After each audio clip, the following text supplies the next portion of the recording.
So how's your mom doing, Felix?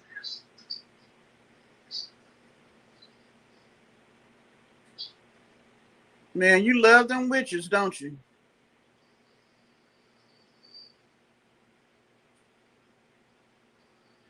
Would that be during the time that Arthur was around?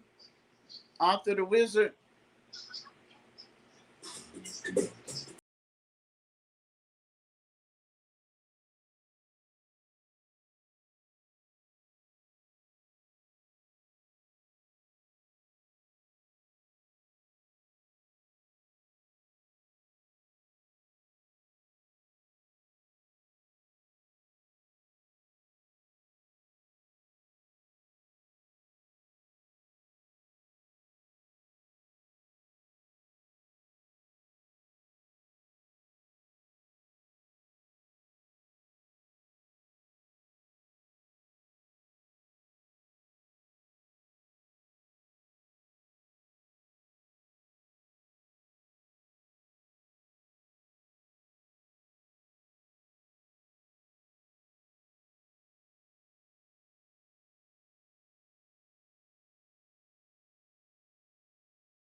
Do I remember this song? Core power.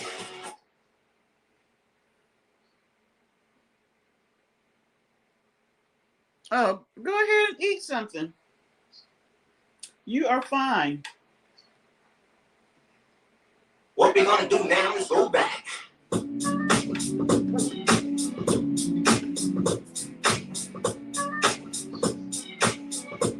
I guess Polly will stay with me till people come. I don't know. You know, he's such a busy man nowadays. You don't have time for us over here no more.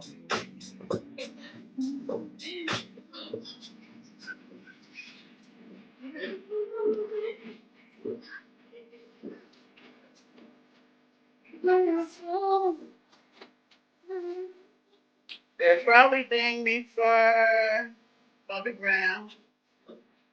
You think they'll ding me for Chevy Campbell? Oh.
I said YouTube is not gonna send a notification out for me. That's like you can take a month break if you want to, but we won't let nobody know you live.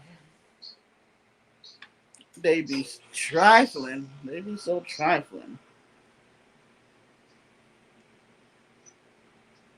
What you eating, Felix? Since you went to get something to eat.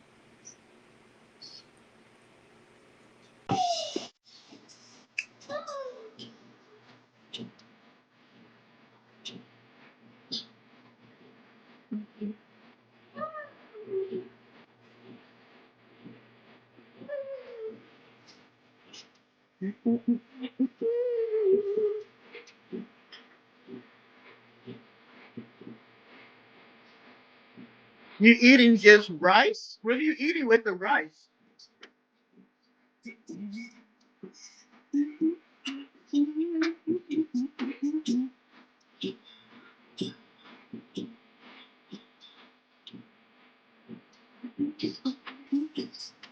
Did you cook today, Polly?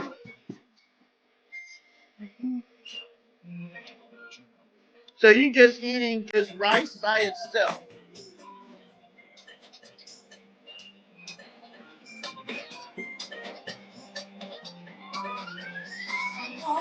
Oh, Latoya Jackson, what is wrong with her?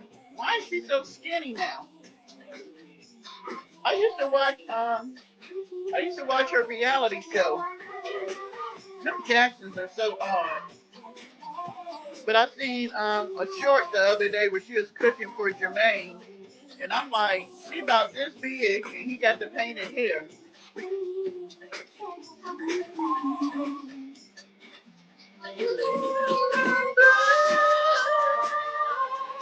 Oh, you made some monkey bread. I like monkey bread.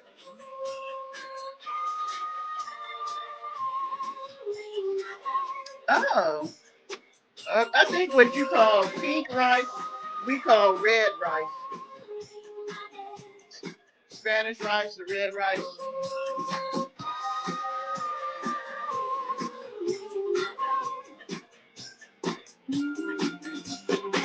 So you can bake, Polly, huh? You just the all around kind of man, Polly, huh?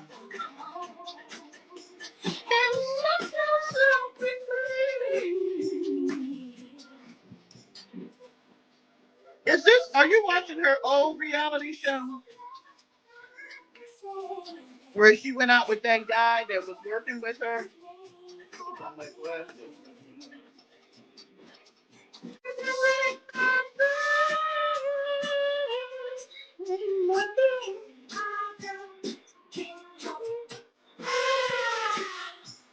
Okay, yeah, I watched all those. Because if you see her now, she is skinnier than she was in the reality show. I thought the guy that she was talking about going out with was gay. And I don't think they, I think they only dated or tried to date because of the show. I don't think she was with him. But he really liked her.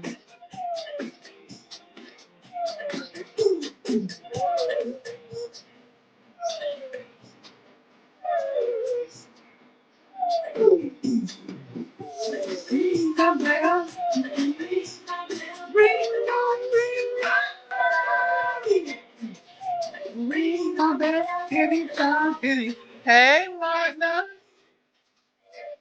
Who did I miss? Uh, is that sister? Sister? I know I'm messing that all up. Sister D?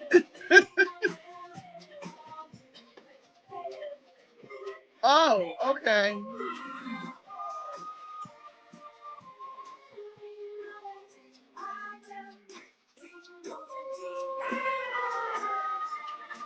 Yeah, somebody else was saying gas was around $5 up north. I checked it this evening, and here you can still get regular for like $3.99. So I'm sure the mid range is for something. I premium is probably close to five here, and I'm at a half a tank. I was saying I was gonna get up in the morning and go and get some gas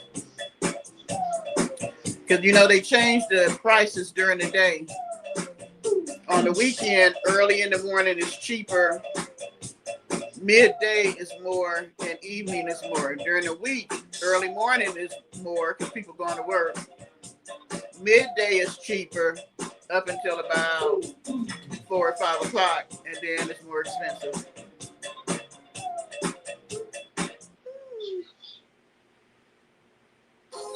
You take a rich But yeah, it's probably gonna keep going up until all this foolishness is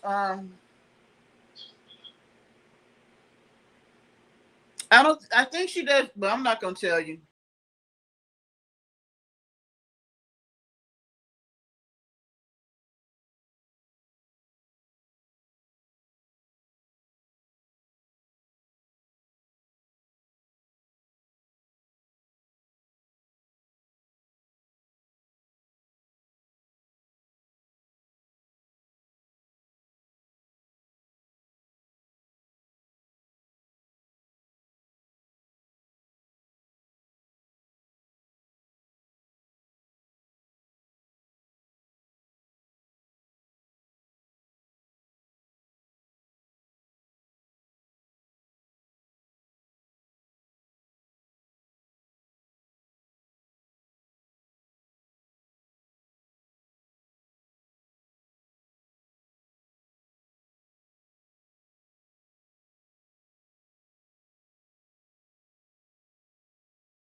Last song and we can talk.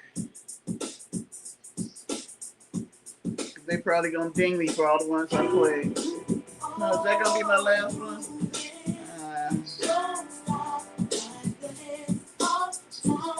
I know I can't do Prince.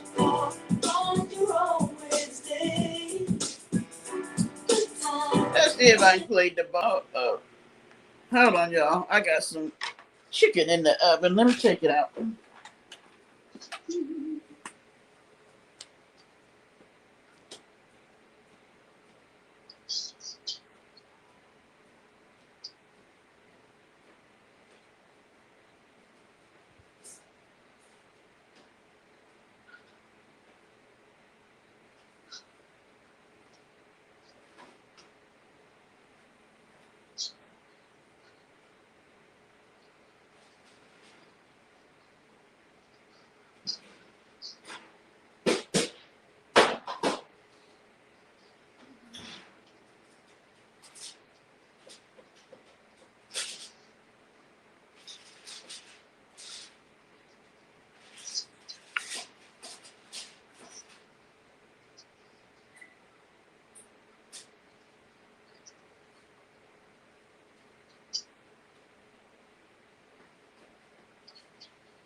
Okay.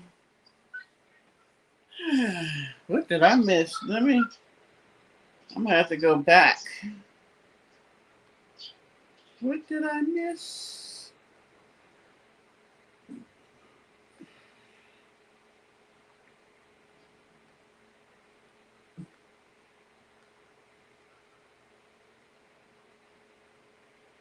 Trying to pull you up on the TV because then I can read the comments better. Okay. What did I miss? What did I miss?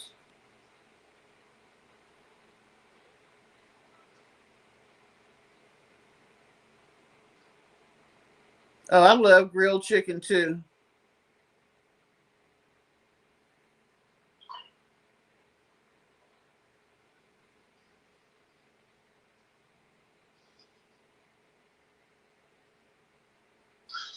I don't do Target anymore. I quit doing that after we decided to do the boycott. I think I've shopped there once since the boycott started. Hey, did y'all know that they were doing May Day today? Am I the only one that didn't know that?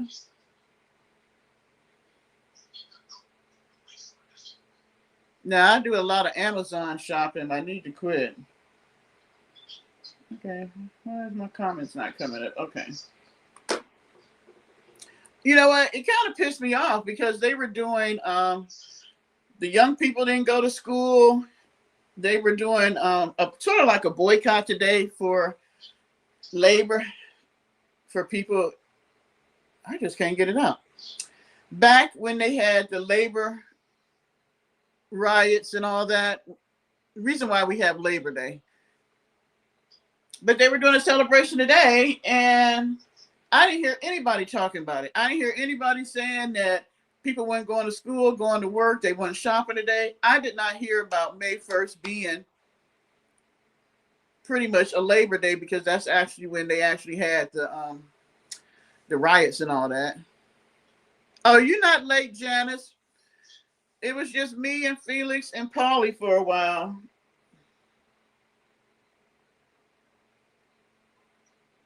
You're not late at all. You're just getting in here. We're just starting to get people in. And I have been fussing about wanting everybody to boycott and not spend their money because they don't care nothing about us protesting in the streets. They don't care. Well, the um the people that worked for the train, I don't know why today I have just been so absent-minded. I'm really beginning to wonder about myself. Anyway, the people that worked on the people that own the trains, they were boycotting because of they wanted more money for the work they did, and so they started like a mass boycott because people were boycotting about pay, the amount of hours they work, how much they were getting paid, and it started here, but then it started going around the world. And so that's how we got Labor Day, because the people quit going to work, they quit spending money. And so when they did that, the laborers, and that's kind of when they started unions too, the owners finally came to the table and was like, hey, that's how we got 8-hour work days, and they got raises back then. Probably how we started getting raises. Today, I had, you know what, it really made me mad because all these people that I watch that claim, they're not the regular news anymore and they're independent and they're getting all this stuff out. Not one of them talked about Mayday. They talked more about Erica Kirk and her stupid little video than they didn't even talk about that. And I'm like, well, why wouldn't you get the word out that people were recognizing Mayday today? Which would have been a good thing. I'm like, hell, I work more hours than I'm supposed to. I would have took the day off. I think that the people that do the No Kings protest and the people that did this need to join together so we can have a mass protest where we don't buy nothing, we don't go to work, we just sit our asses at home and we'll see what they do for the day. How many of them CEOs gonna come down and do some work?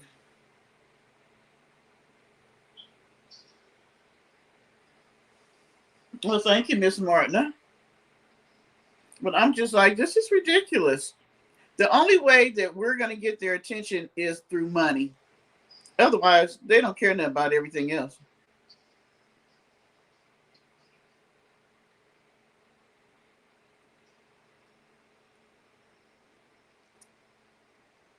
They don't care about nothing but money.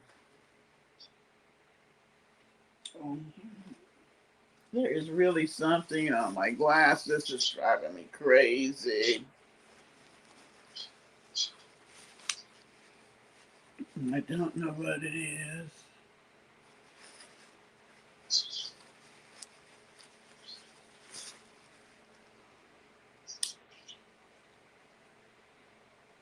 I don't know what that is. Hey, how y'all like my new glasses? I know they kind of look like my other black pair, but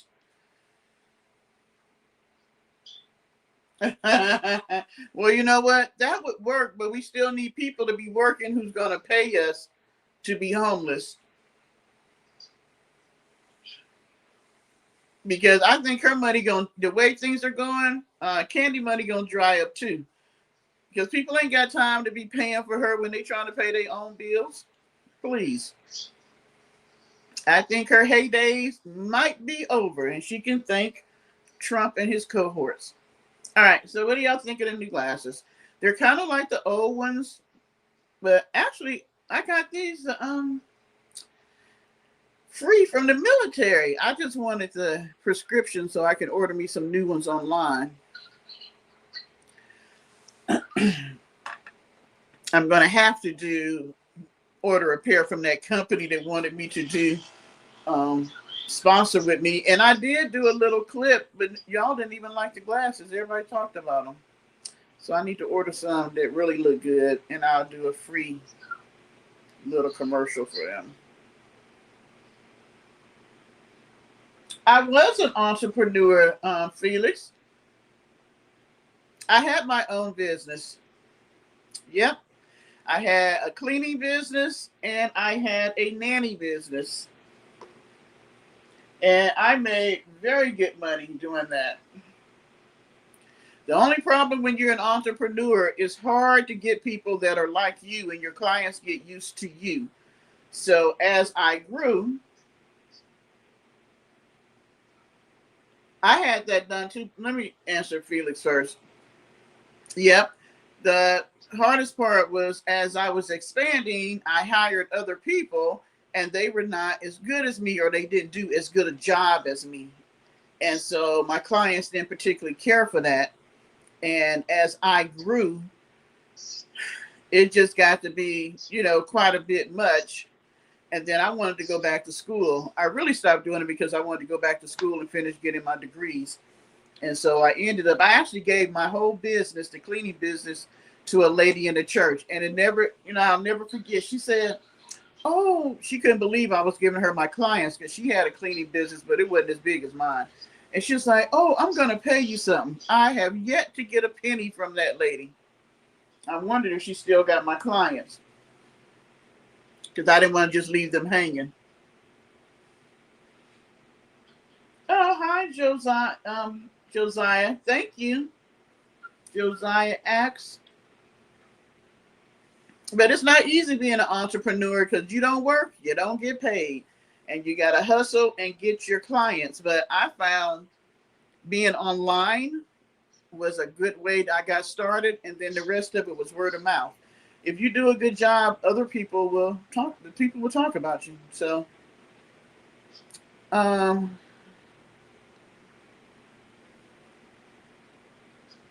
what was I gonna? I was gonna answer another question. What was it?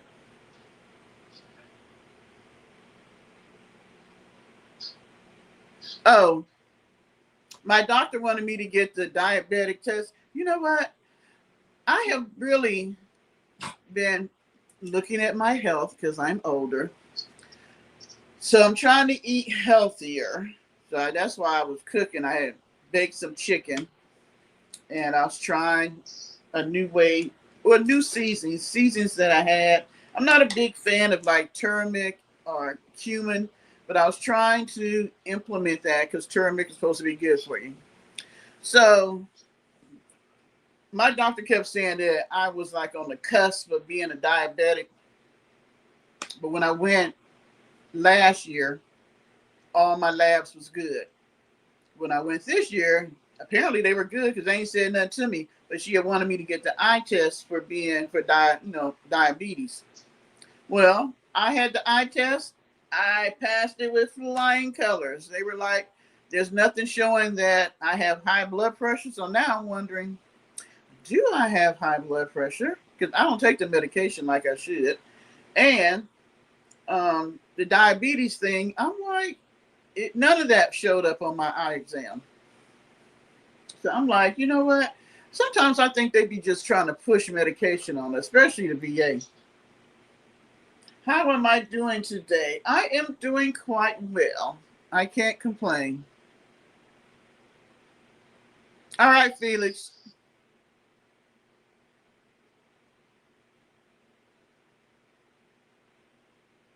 Well, I'm not. I've never been within the range of the 120 over 80. I've always fluctuated a little bit high, more like 130. So, as long as I'm within the range, I'm okay. I know it can be high sometimes, especially if I get stressed or something like that.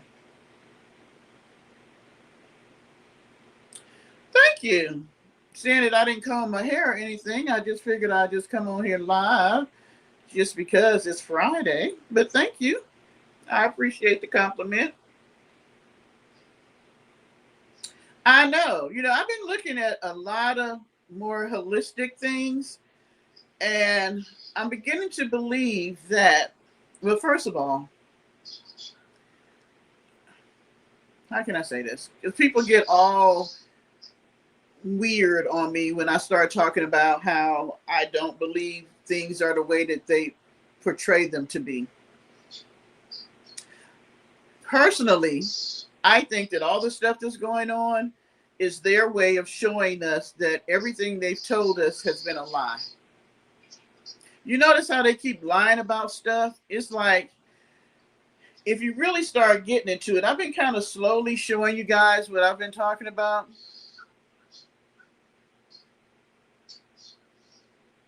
But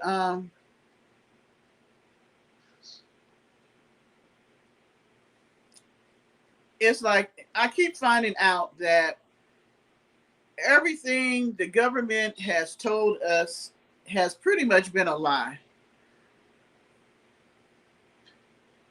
Yeah, I am too, Janice. If you look at everything that's happening, you keep finding our government caught up in lies, like red flags, telling us this happened, but it doesn't look like this happened. They kind of have had us in a sleepy state. I kind of want to think of it for many, many years. Because we just believe the government. If they say this, that's what it means. We believe them.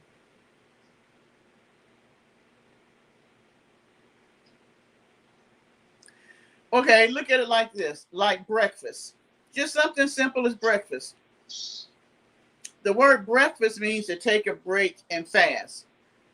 There was no breakfast many years ago, but the companies like Kellogg's and all that stuff wanted to make more money, and so they came up with these sugary breakfast things like cereal, pancakes, all this different stuff. And then to support that for the company to make money, do you remember when, I don't remember when I was a child that they pushed breakfast as the most important meal of the day.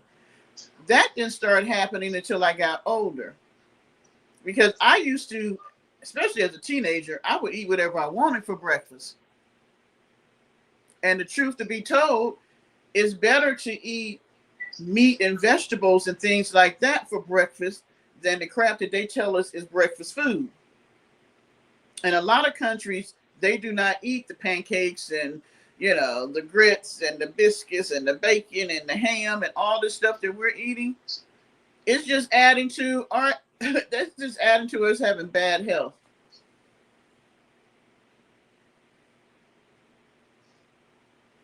Okay, Josiah. Zombies, werewolves, aliens, vampires, and mermaids. Yeah, I mean, it's just like they're trying to fool us with the bullcrap that they got going on. They do. If you don't read what's on the package, you'd be surprised. So that's why I started going to the farmer's market. And you know what? It's so crazy. If you go get fresh stuff, you literally forget what fresh stuff smells like. I was raised Oh, I'm like, what is that noise? I was raised on fresh vegetables and fruits and stuff. Like my mom always had a garden. My grandmother always had a garden. And so when I went to the farmer's market, just to smell a cantaloupe, and it smelled like a cantaloupe. If you go to the grocery store, you can sniff cantaloupes all day. You ain't gonna smell nothing.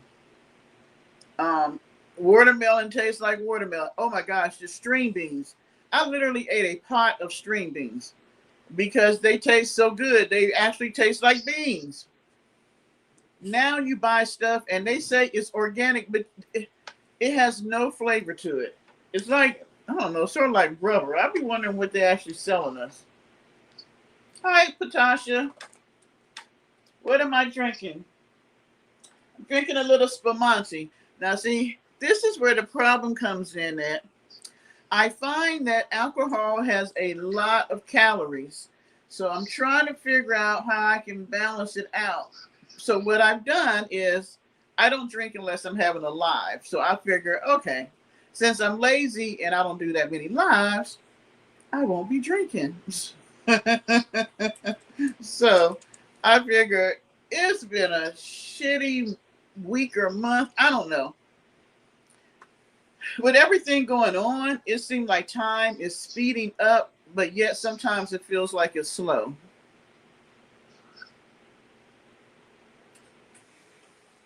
But we're rolling over into summertime, so I started doing like little summery drinks. But I actually have some spumante with raspberries in it since I had got fresh raspberries. And it actually makes it taste pretty good.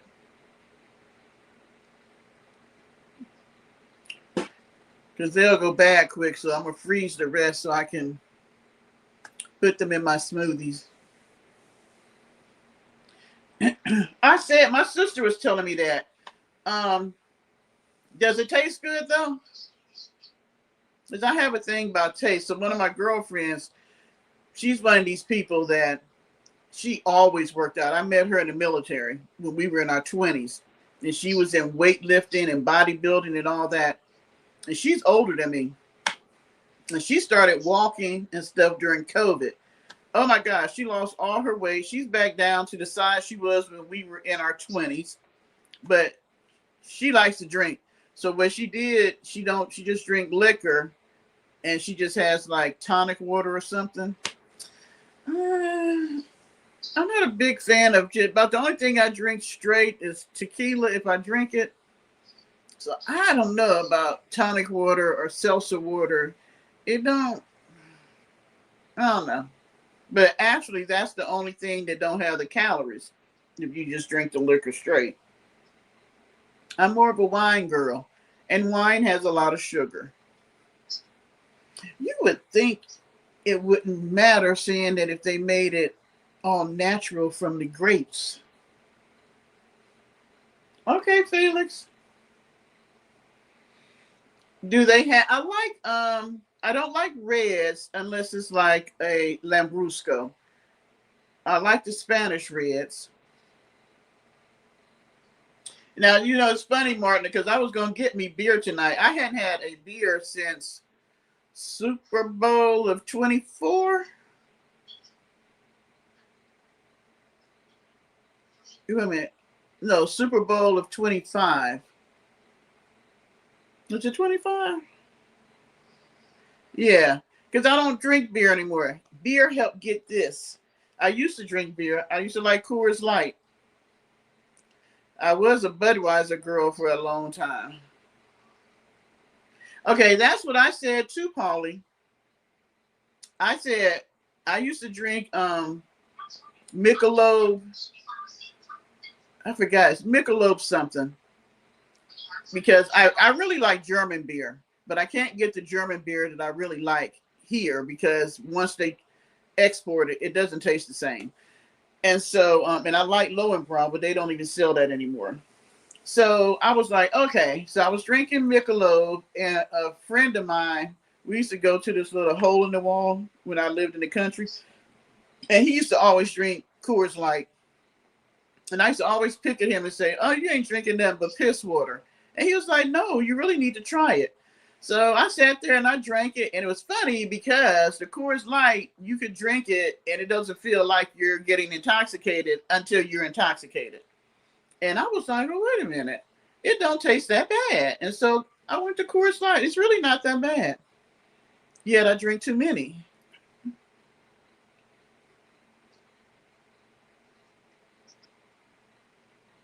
I will buy a $200 bottle, Martina. A $200 bottle of what? What did Martina say?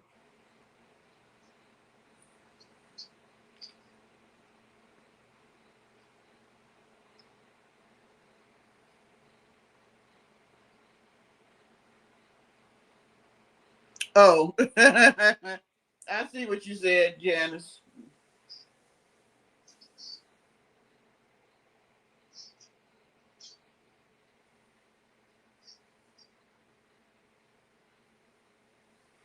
Well, I try not to mess with it because, you know, and the only reason why I'm drinking the Spumante is all I had. I had about a little corner of Tito's left and the Spumante because I hadn't been buying because I hadn't been drinking. And I didn't feel like I worked too late to go to the liquor store and the grocery store be tripping just to get a box of box wine, which is shitty ass wine in the first place. They want $25. I was like, oh my God, because I didn't look at the price. I'm thinking box wine, $9, $10. So I picked it up. This was months ago. Took it to the register, and it was like 20 some dollars. I was like, what the hell? This ain't even good wine. And they want $20. I'm like, my Lambrusco is cheaper and it tastes way better. I hate non-alcoholic beer. Ugh. I mean, beer beer doesn't have a good taste. Now, unless you drink, I haven't tried. We have a lot of the mom and pop breweries here. And I was like, maybe I need to try some of theirs. Because now German beer is on a totally different level than the beer we have here. We don't even sell beer compared to the beer in Germany. But just drinking alcoholic, non-alcoholic, because when I went to war, um, because I was in Saudi Arabia and they don't have alcohol, supposedly. I'm sure somebody drinking, but you couldn't buy alcohol. So they gave us O'Doul. It's not, I think it has like 0.1% alcohol in it. And so people were sitting it outside trying to make it ferment and all this stuff. It tastes like beer, but who the hell want to drink beer that don't do nothing? I mean, beer don't taste that good that you want to drink it, at least not to me. I don't know. Some people like it.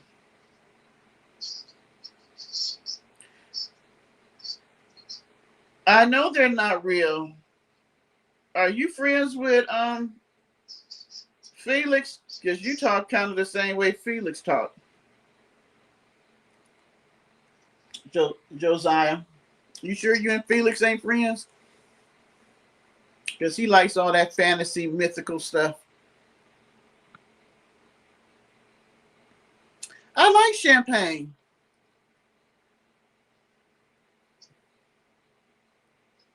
I can't agree with you, Patasha. That's like me drinking the non-alcoholic champagne. That ain't nothing but grape juice. I can just drink grape juice. Felix, you are okay.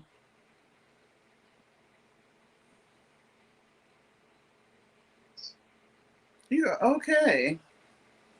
What? Why everybody busy tonight? I know what it is because I haven't been doing lives. YouTube don't send out notifications. That's why I posted that I am live. But apparently, my people's is doing something on Friday night.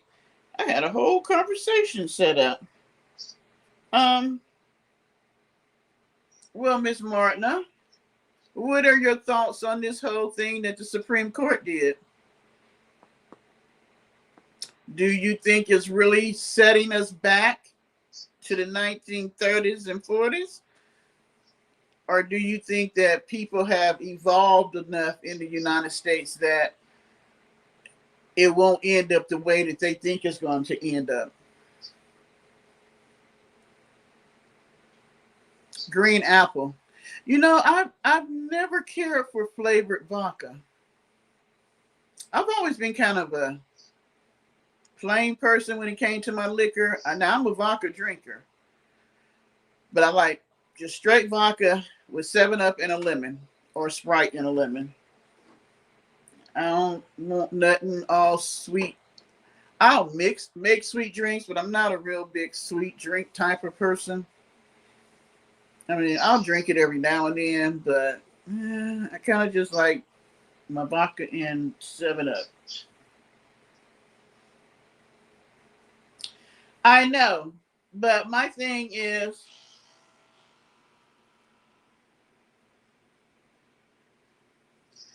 no, I'm just gonna quit shopping, Felix. I'm wondering if they are pushing that agenda and making it seem like it's going to be worse than it really is. And this is why I say that. Because we're not giving people the ability to go in and vote how they really want to vote. What happens if the people they think is going to vote for them don't vote for them? Once they gerrymander, or when they break up the districts and make it where people of color don't have representation, what if the people that don't have color decide to vote in a way that's against what they think is going to be? What will they say?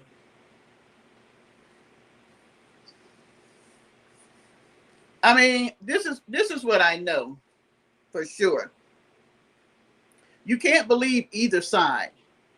They all work together, and they're doing that to get us divided. And that's the part people just won't get in their head. And I know it's very, very hard. It's taken me a lot of years to believe it, but the Republicans and the Democrats are of the same cloth. They are like this. Do you think that everything that's been happening, the Democrats didn't have something to do with it? I mean, really, look at it. How many Democrats have come out and said anything since Trump has been in office? Schumer comes out every blue moon and say a little something, something. Hakeem comes out every blue moon and say a little something, something. And the ones that are getting ready to come up for re-election, they'll probably start saying something soon. But look at it. What happened to Jasmine Crockett? Oh, she was a fireball. She was just for the people, power to the people. And then she lost her Senate race. Have you heard her say one thing since she lost that Senate race? She hadn't said a damn thing. So what happened to power to the people and you all on our side, and you ain't got nothing to say now because you didn't win your Senate race? AOC, all around the country with Bernie. What happened to her? Only time you hear something from her is they catch her on the Capitol steps. And Bernie, he ain't even saying nothing. The people that ran for for president before, Elizabeth Warren, she says something every blue moon, but she ain't talking like she used to. How come nobody's talking? Okay, Felix.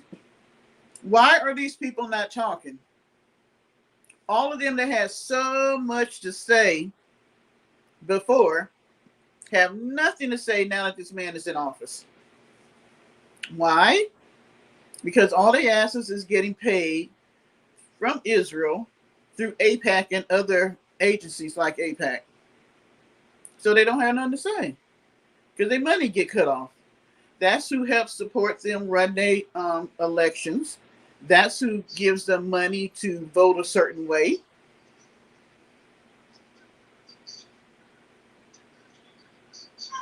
Oh, I didn't know Ellen DeGeneres left. You talking about Rosie O'Donnell? I knew she had left. But, a lot of these people have homes in other countries. Like Jay-Z and Beyonce left for a while because they bought a house in England. Some of them have their own freaking islands. You'd be surprised who has an island Google one day what celebrities have their own island. You'll be surprised. Yeah, Rosie O'Donnell. She's been gone. She's been out the country for a couple of years now.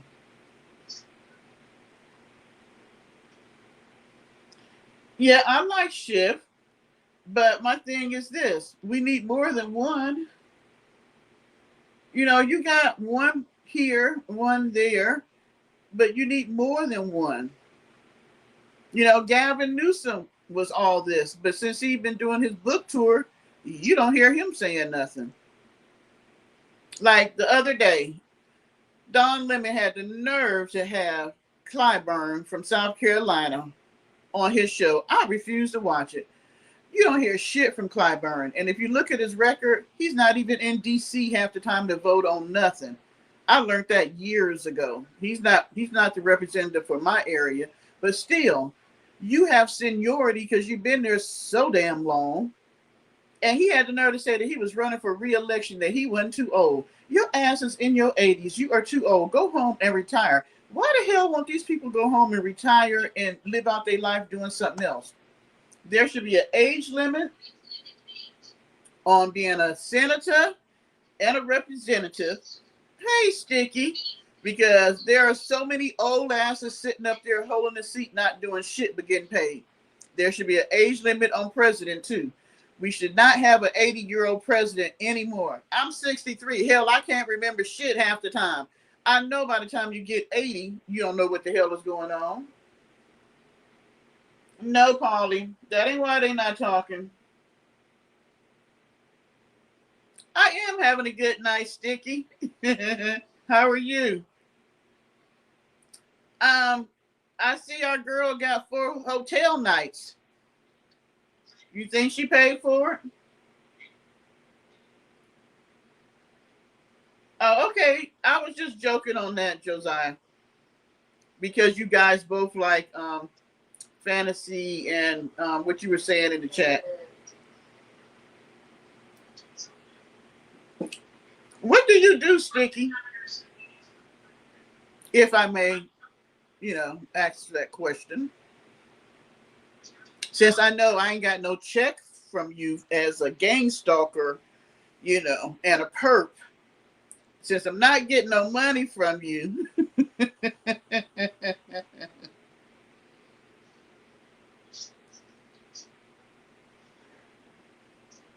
I think she might have paid. And that's what I told her. Nobody cares if you pay with your money. But she cheap. She don't like paying with her money. No, she don't. You did see where Angie ran up on her, right? That was $1 million picture. It was too funny. I don't think I've seen Tammy Duckworth, Martina. Oh, okay. You had a good job, Sticky, huh? So I guess you don't make your money being a gang stalker.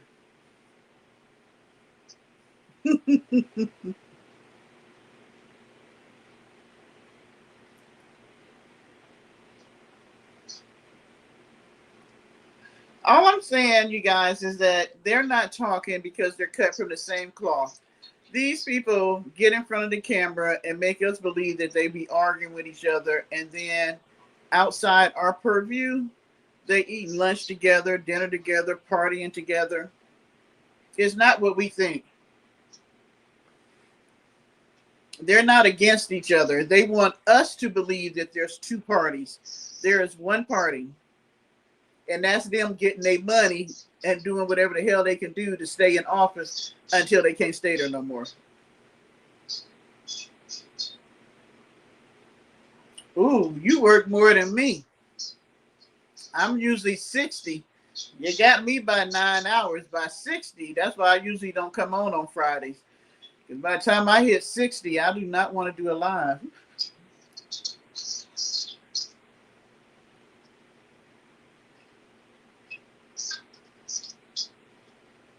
You in ninth grade.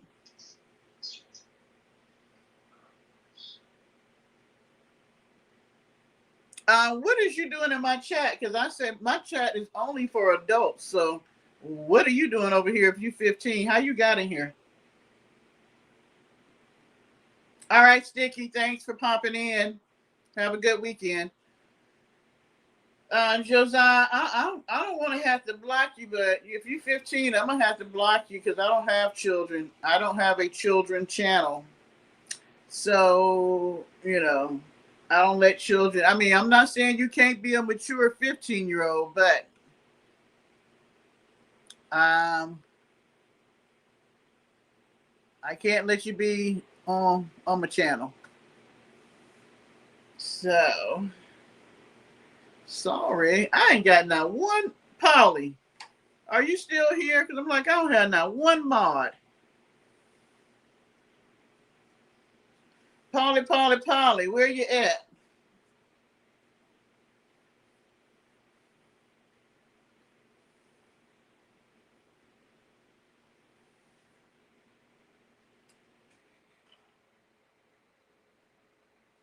Well, thank you, Patasha. I just contacted her and said, hey, would you like to get your story out? We're supposed to be doing a part two, but she's been so sick with her bronchitis and asthma and stuff. She's been having a real hard time. She was in the hospital. She just got out not too long ago. So I'm trying to wait till she, is feeling a little bit better. Oh, okay. I know who she is, Marta. I know who she is. Yeah, I love her. Yeah, I like her. Yeah. Well, you and Martin, I'm gonna fire you and Martin as though y'all don't get paid. Because that guy Josiah was talking about he was 15. I went ahead and blocked him. I don't do children. Um, I thought about it, but then I would have to work harder in what I do. I kind of like the fact that I'm just kind of carefree when I come out here. And let me tell y'all, it's not that when I don't come, I don't feel like I shouldn't come. Because there are times that I'm just like, oh, I should go live. And then I'll be like, I don't want to comb my hair. I don't want to get dressed. Because I just don't want to come out here like tonight is a bummy night. But I don't really like coming out here just looking any old kind of way. Because I think it's important because you guys took your time to come and hang out with me. And then sometimes I'm just tired because I'm old. But it's not that I don't think about y'all. You guys are actually a very important part of my life. If you didn't know that, you are. Because I think that, I watch a lot of channels and they don't even know I'm there. Because I only comment on channels every now and then. So for you guys to engage with me says a lot. And so, there are people that I like watching and then I'll move around. I got so many, have you ever looked at your subscriber list? There, I have so many people. And then I'm like, why am I still subscribed to these people and I don't watch them? But I'm kind of one of those people that kind of like a relationship. Once I subscribe to you, I hate to really unsubscribe unless you do something really crappy.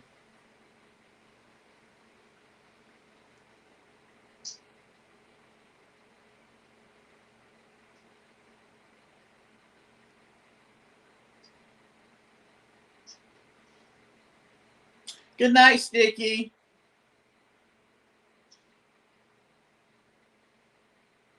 Okay. I know. And I kind of got on a regular. I think if I didn't work so many hours, I would be a better YouTuber.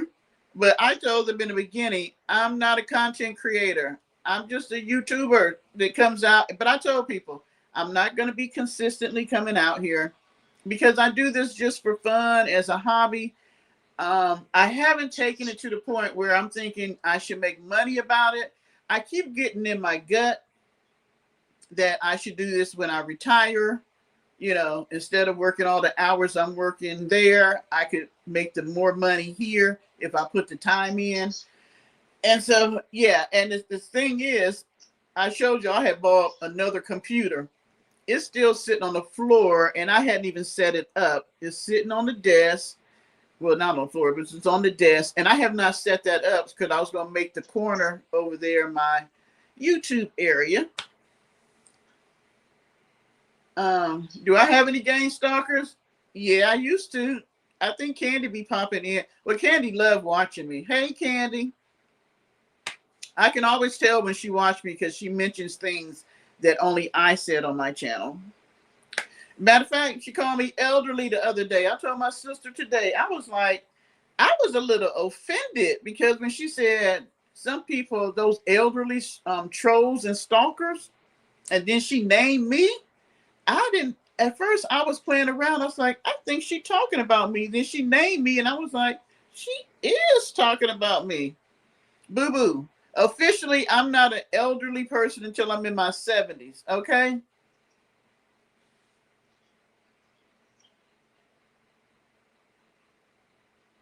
All right. Good night, Felix. Now, I am older than you since you always be talking about age, Candy. I got you by 20 years, 21 years, ma'am, because I think you'll be 43 this year and I will be 64. But I'm going to say to you, when I was in my 40s, girl, please, I was living large, living large. I had a fine body. Oh my goodness, I wish I could get that 40-year-old body back. Baby, she wouldn't even be right if she got it back at this age. So I was not going to be on the, if I was on the street, it was because my high heels was clicking on my way to the club or somebody's house for an outing or something like that. You was not going to see me in no too big tennis shoes clumping around the United States. No, ma'am. And I know I can tell I'm getting older because I sometimes I'll be like, oh my gosh, I sound like my mom. My mother, I don't know if you guys, my mother had a thing about how you look when you left the house as a female. Back in the day when we wore rollers, I think I'm probably the oldest one other than Martina. Before curling irons and all that, we used to use rollers in our hair. Do y'all know what rollers are? I hope y'all know what rollers are. Anyway, we used to roll our hair up with them. They were sponge sometimes, most time sponge rollers back then. And she was like, you couldn't leave out the house to go even get the mail out the mailbox with rollers in your hair. So she was very much on how you presented yourself as a female. So for me to turn on my TV and see this woman who is 42, who does not care enough about herself to take care of herself. You don't have to take care of yourself for me or anybody else. I would think that you want to take care of yourself for you. To be 42 and literally have more health problems than I have at 63, that says something. Because, baby, what you going to do when you get to be 63? My legs do not swell up 3 sizes more than what they should be. I mean, I'm not running to the ER because I'm having pressure on my heart. And I do comb my hair and I shower and use deodorant. And Candy, let me tell you something. They make deodorant without aluminum. If I was peeing on myself as much as you were, I would go to the doctor and see if I have a weak bladder or something. Oh, Janice, please. I'm going to be young at heart till I leave up out of here. I don't know because Martina is in her 70s. Oh, my mother wouldn't let you go out like that, Martina. You could not go outside with rollers in your hair, even if you had a scarf on. Now, let me say, there might be an exception. Obsession. That's not the word I want to use. Damn it. Q, help me. Anyway, you might get away with it like the night before Easter or, you know, a big affair where you need to have your hair done when you go to church. You might get away with it then. Otherwise, no, you did not go out like that.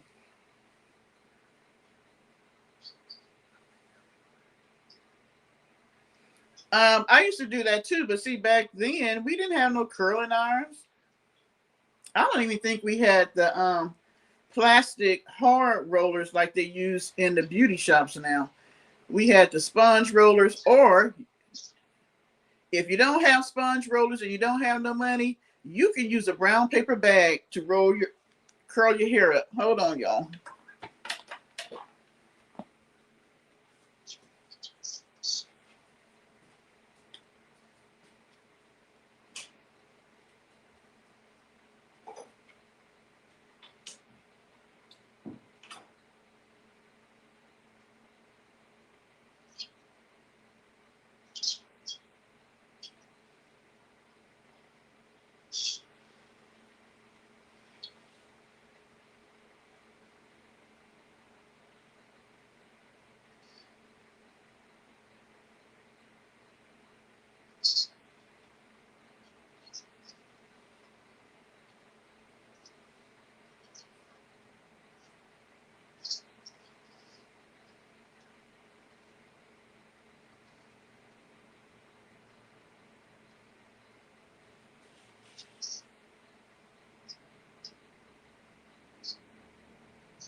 Okay, sorry guys. Yeah, when you didn't have rollers, we used to use the brown paper, and that was before the grocery store started using plastic. Because when you went to the grocery store, you got the big brown paper bags, and you cut them up in strips. You could roll your hair. It gave you really tight curls too. Yeah, you could do bobby pins and do the pin curls. Yep, and you know the funny thing is, Martha, if things get as bad as they could possibly get, I am so afraid for our young people. One, because these things have not been passed down, and we have so many young moms whose children are close to them in age that they didn't know how to cook, they didn't know how to improvise with just a little bit. Our young people are so used to everything to being fast, quick, and here and there. I mean, like I used to try to teach the young girls, if you have food stamps, don't go buy all that quick processed food. You need to sit down and make meal plans and look at whatever you cook on Sunday, how you can roll it over into another meal on Monday. And then Tuesday you may cook and you roll that meal over on Wednesday.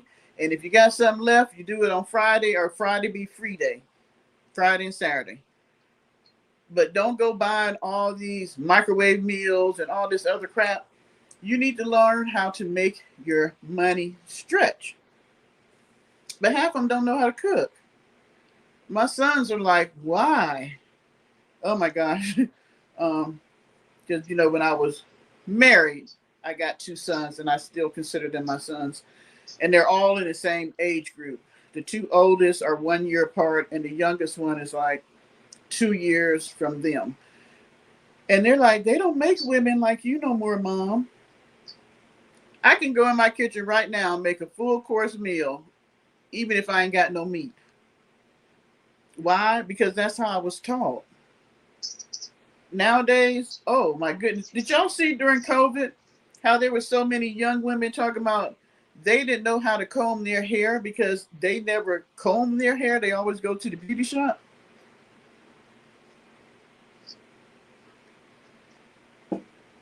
What you talking about, Martin?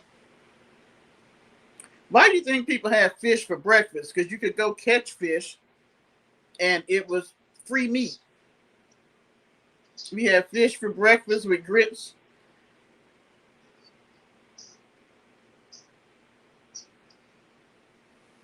I've really tried to get away from so much processed food because I never know what they're putting in it anymore. And so, and I really like fresh stuff.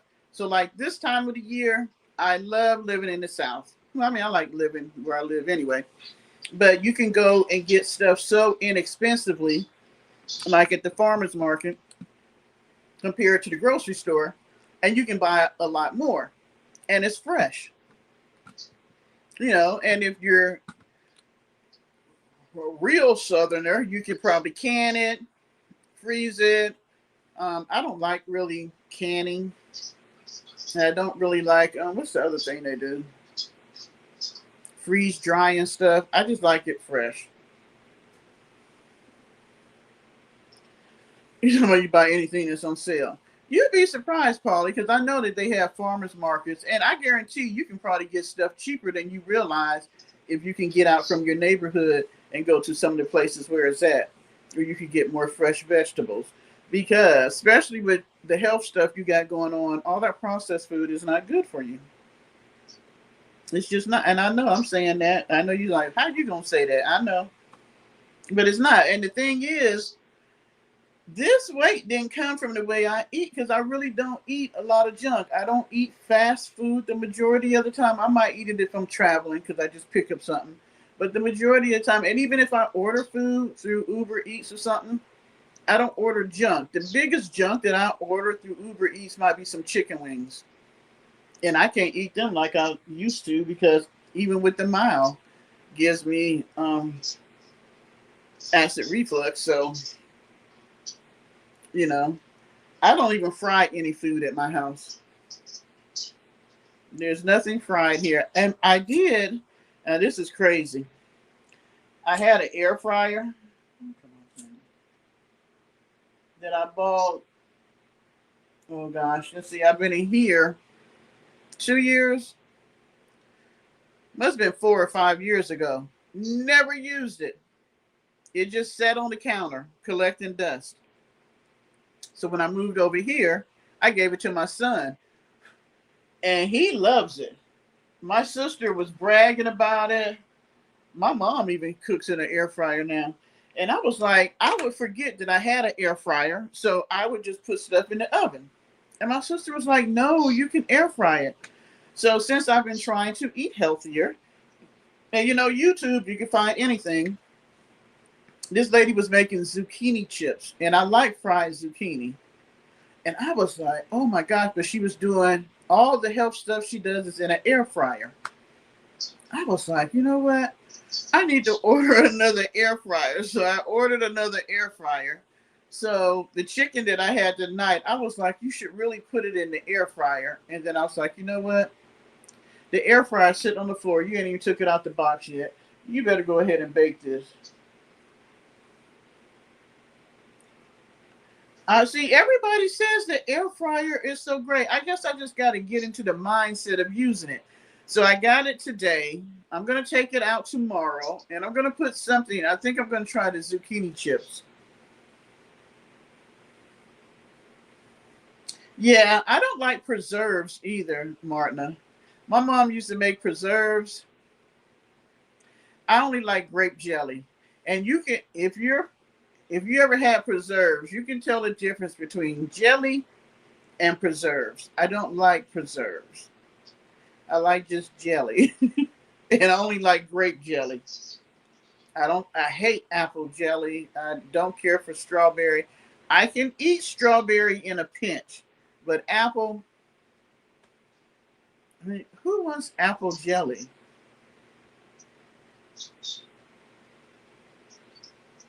There was something I was going to see if y'all remember. What was it? And I wanted to know if y'all remembered. If y'all remembered it. I can't think of it now. You know, this whole thing with the Supreme Court brings up a lot for people.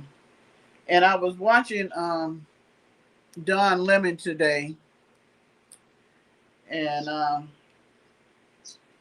it made me think over my life because if you're an older person, you live through quite a bit of stuff. So I was going to give y'all a couple of little story times. You know, when I was in school, the schools were still segregated. I know. Can you believe that? The white kids. You know what? I have never thought about it. But the children who were of two races, where the hell did they go to school? I guess they went to school with us and we thought they were light skinned kids. But it probably wasn't that many back in the day. But there were some. So I'm like, and then where did the Asian children and the Native American children, where did all these kids go to school at? How did they decide who was going to go to the white school and the black school? I guess if you had any tint to you, you went to the black school. But when they did not segregate the schools until I was in third grade. When I was in second grade, I still went to segregated schools. And because I was a military brat, I didn't even realize that the schools were segregated because on the military installations, all the kids went to school together. It didn't matter. They was gonna have one elementary school, one we only went up to elementary. They didn't have a middle high. So everybody was gonna go to school together. But Janice, where did the children of other races go to school? I never thought about that till this very moment. Like, where did Puerto Rican children go? Where did, Mexican children go? Where did Eskimo children, where did they go to school? I don't even remember going to school with them unless I was on a military installation. That's crazy. I'm going to have to look that up.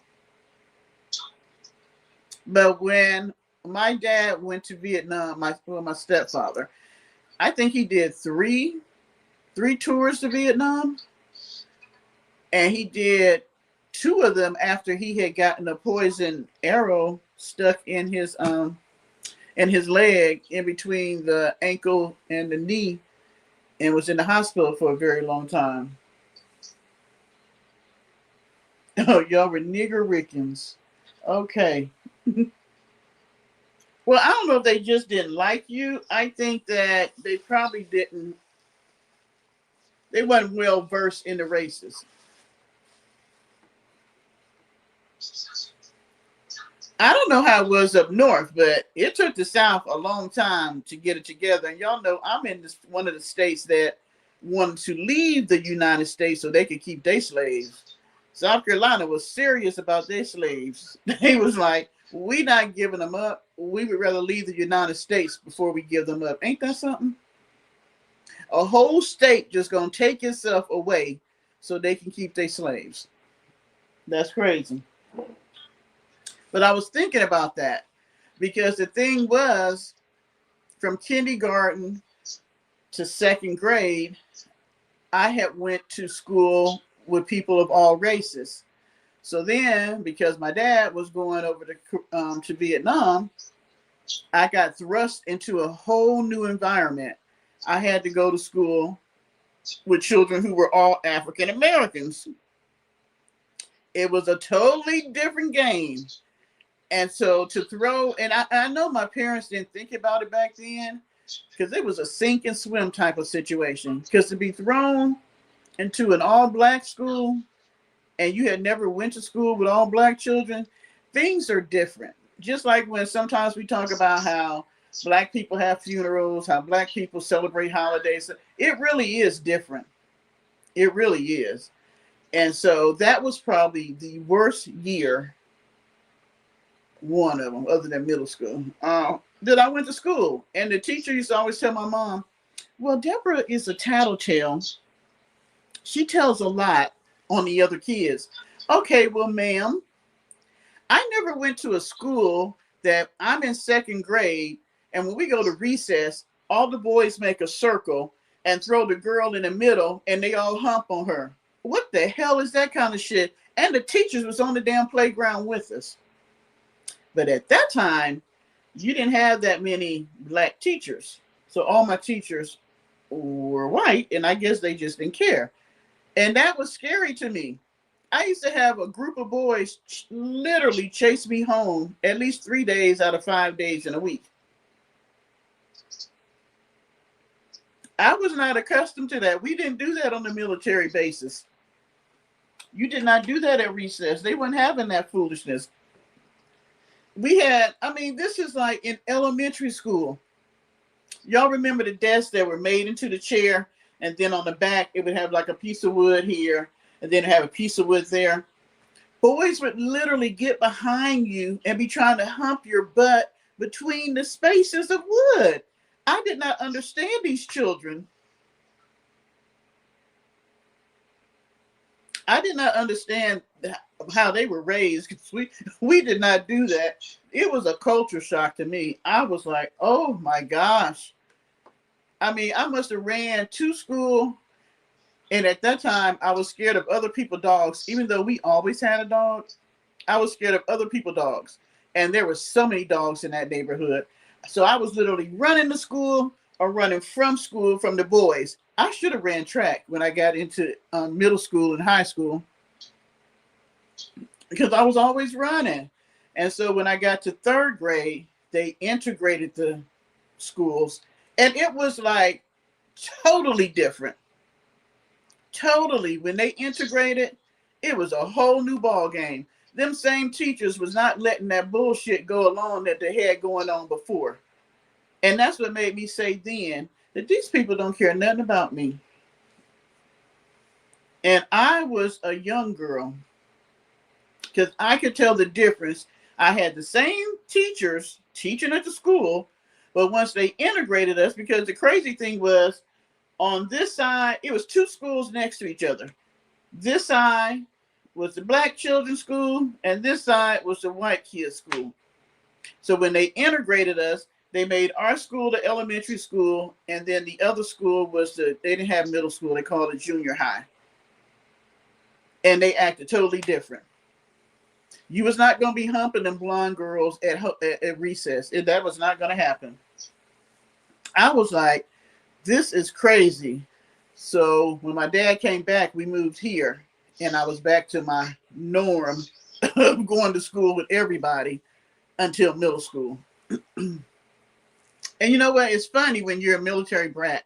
You don't really think about how other kids are. So when I got to middle school, those kids hated us because they thought that we had a really, really good life being military brats. And we probably did compared to the other kids. And they were surprised that I might have a Hawaiian neighbor or a Mexican neighbor or a white neighbor or a Panamanian, and we all played together and got along.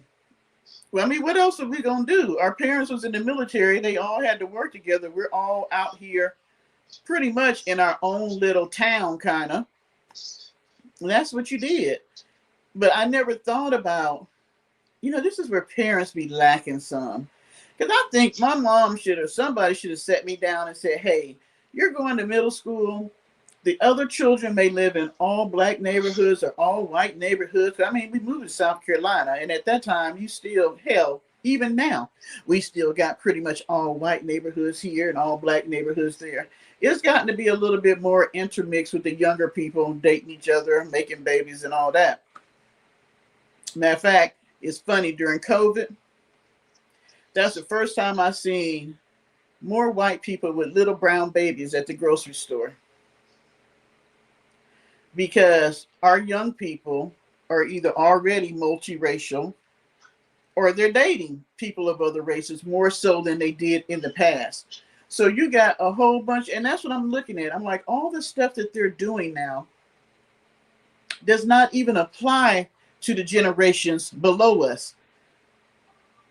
Because if you want to make it bad for just black people, we have a whole section of people that are multiracial. They may be black and Asian, black and Hispanic, black and Italian, black and white.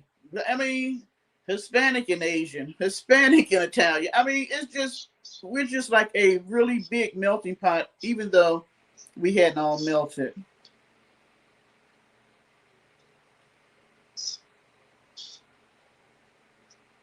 Was it a black school, Polly? I've never heard of a school named after Martin Luther King that wasn't a black school. And most streets named after Martin Luther King are in black neighborhoods. I think every state has a Martin Luther King.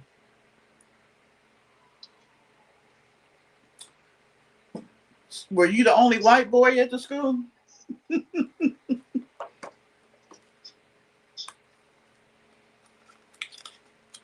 And how do you say that name? Shuckendex? Sh- Schoolnecity? Schenectady? Schenectady? Schenectady. I'm sorry, I'm Schenectady. I know I'm saying that all wrong. It seemed like I heard that name before, though. I said all that to say that I'm looking at things here now, and it just really made me go down memory lane of how I felt with dealing with almost like secondhand racism because I was a kid. And now, as an adult, I'm looking at these people pretty much wanting to put us back in a place. And I thought about it. I was like, with everything I've learned in the last couple of years about our government, have they ever really taken us out of that place? And I'm not saying that it's not all people. You got good people on both sides. But the thing is, you can take a child and put them in a poison environment and they're going to come out poison. I'm looking at so many young people males who really have a thing against women and want to put women in their place. Have y'all noticed that? Like, I'm not saying it's all the male population, but there are so many men that want us to go back to the 30s and 40s where we was barefoot and pregnant in the house. Not understanding how much women contribute to everything. I mean, they can say what they want to say, but a woman is pretty much the only person I know that can run a company and run a household all at the same time.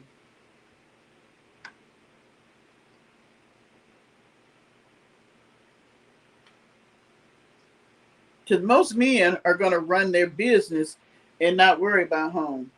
But as a woman, you got to be able to do both. And yet they still, in this country, don't want a female as a president. And that's what really kind of made me start thinking, because I said, there were men of color of all races that voted for Donald Trump. Now, mind you, they're not going to say they voted now. No, no, no, no, no. They won't say they voted now, all because they didn't want a female president. And I said, well, what is it about women that they just don't like about us, that they feel like we can't be in charge? I mean, I don't understand that. We can be your mama and run stuff. We can be a single parent and have to run a whole household. We can be supervisors, managers, and all this stuff, CEOs over companies, start our own business, have the babies, make the bacon, fry the bacon up, and put it on your plate, but we can't be president. There are more women who get degrees nowadays than men. And there seems to be this thing that men hate that women are excelling, but we still don't make the same type of money that men. I don't care at what level she's at.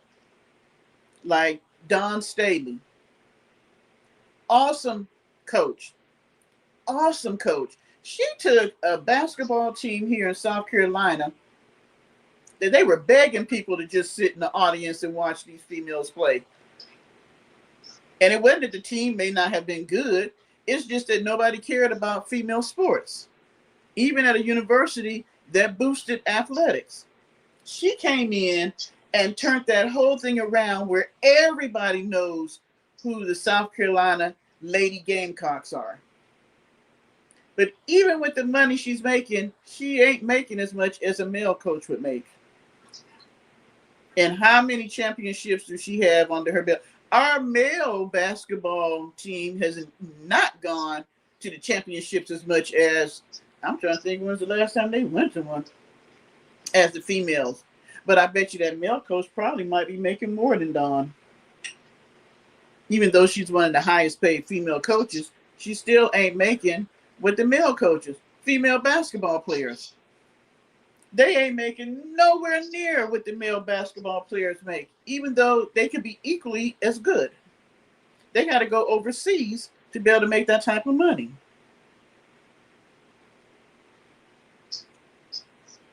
You can be working at McDonald's and you flipping burgers, and the guy next to you flipping burgers. I bet you he making 25 cents, 50 cents, or $1 more than you. Yes, they will do that. And my thing is, why? Because we don't have a penis? Is that what the whole deal is? I'm confused. And men always like to throw up. Well, I know India had a female president and we ain't had one. Can you believe that? And they'll throw up, well, women can't do this job. Women, it don't matter. There are jobs that we don't even, well, most women don't want to do. And there are jobs that we do that most men may not want to do. I mean, take for granted, let me think of a job. Housekeeping. How many men really do housekeeping? You have a few, but the majority of them are going to be females. Daycare. That is a female dominated field. So should I say that a man can't be in daycare and he should make the same amount as a female? My son, because he was in school to be a teacher, then he went to, that's a long story. Then he decided to get a cert in childcare. He worked in a daycare. And the crazy thing about this, when he decided to go into daycare, he already had experience in it when he was in college. He was there 1 week and they promoted him from being an assistant teacher to a teacher. Then they said, well, hey, we need a teacher over at this school. Can you come over here and work a couple of weeks? So he went, and because of the work he did, they promoted him to assistant director. And I was like, that's all because you're a male and they don't have that many males in that field. But then because he was a male, the women were very upset about the fact that he was getting promoted so fast. Because women can be nasty. Now I had to break it down for him. I was like, you may be used to dating them, but you don't know about females. They will get together and they hate each other to sabotage you because they don't want you to excel above them. We are territorial. Yes, I know that, Polly, but you tell me, what woman is making the same amount as any man in the United States?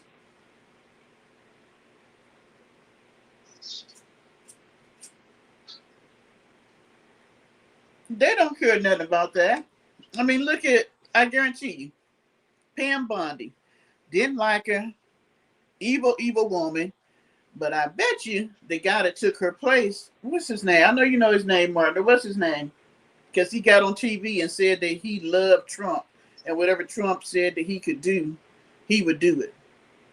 I mean, what grown-ass man gets on TV and says that he's in love with the president? But I guarantee he's making more money than Pam Bondi made.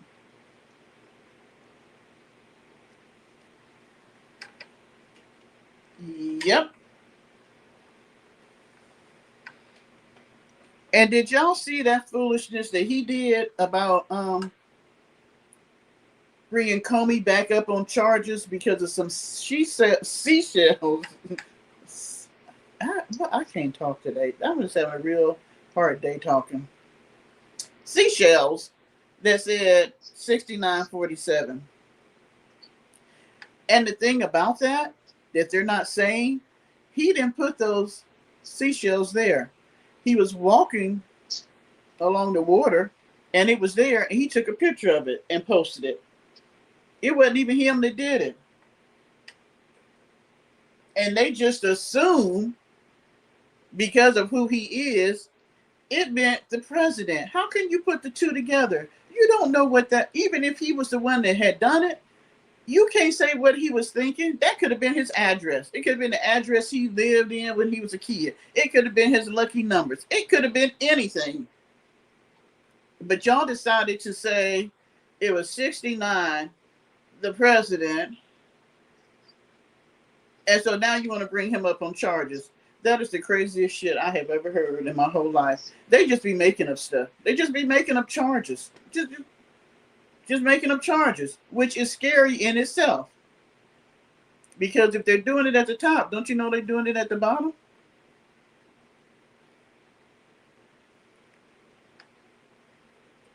You're 8647. Did I say 67? I meant 86. I mean, that is just, it's mind boggling to me, the things that are happening. But you know what's scarier? People who don't pay no attention to it. It's a small segment of people that are paying attention to what's going on coming out of Washington. And I can say that because I used to be one of those people that didn't. I find that there's more young people that's involved in what's going on at the Capitol than people my age.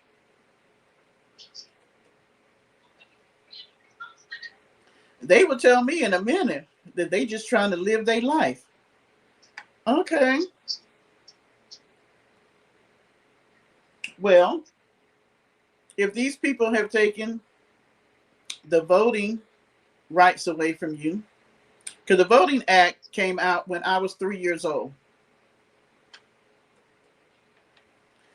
So all the changes that it made, and for women, I hope you do know that this does affect us just as women, because that's going to be the next reign. They're going to make it where, because they really want to make it where women don't vote.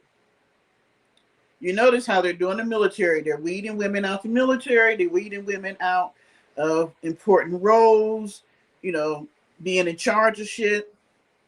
And they really want us to go back to the 1940s where women, where women did 30s, where women didn't vote and didn't have any voice. They are sick and tired of us having an opinion. They're sick and tired of big mouth women and big mouth women of color.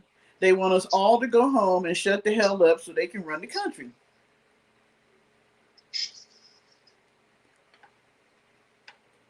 And my thing is this. You have to really look at this. Even though it's a farce as far as I'm concerned, it's something that they already had planned that they were going to do anyway.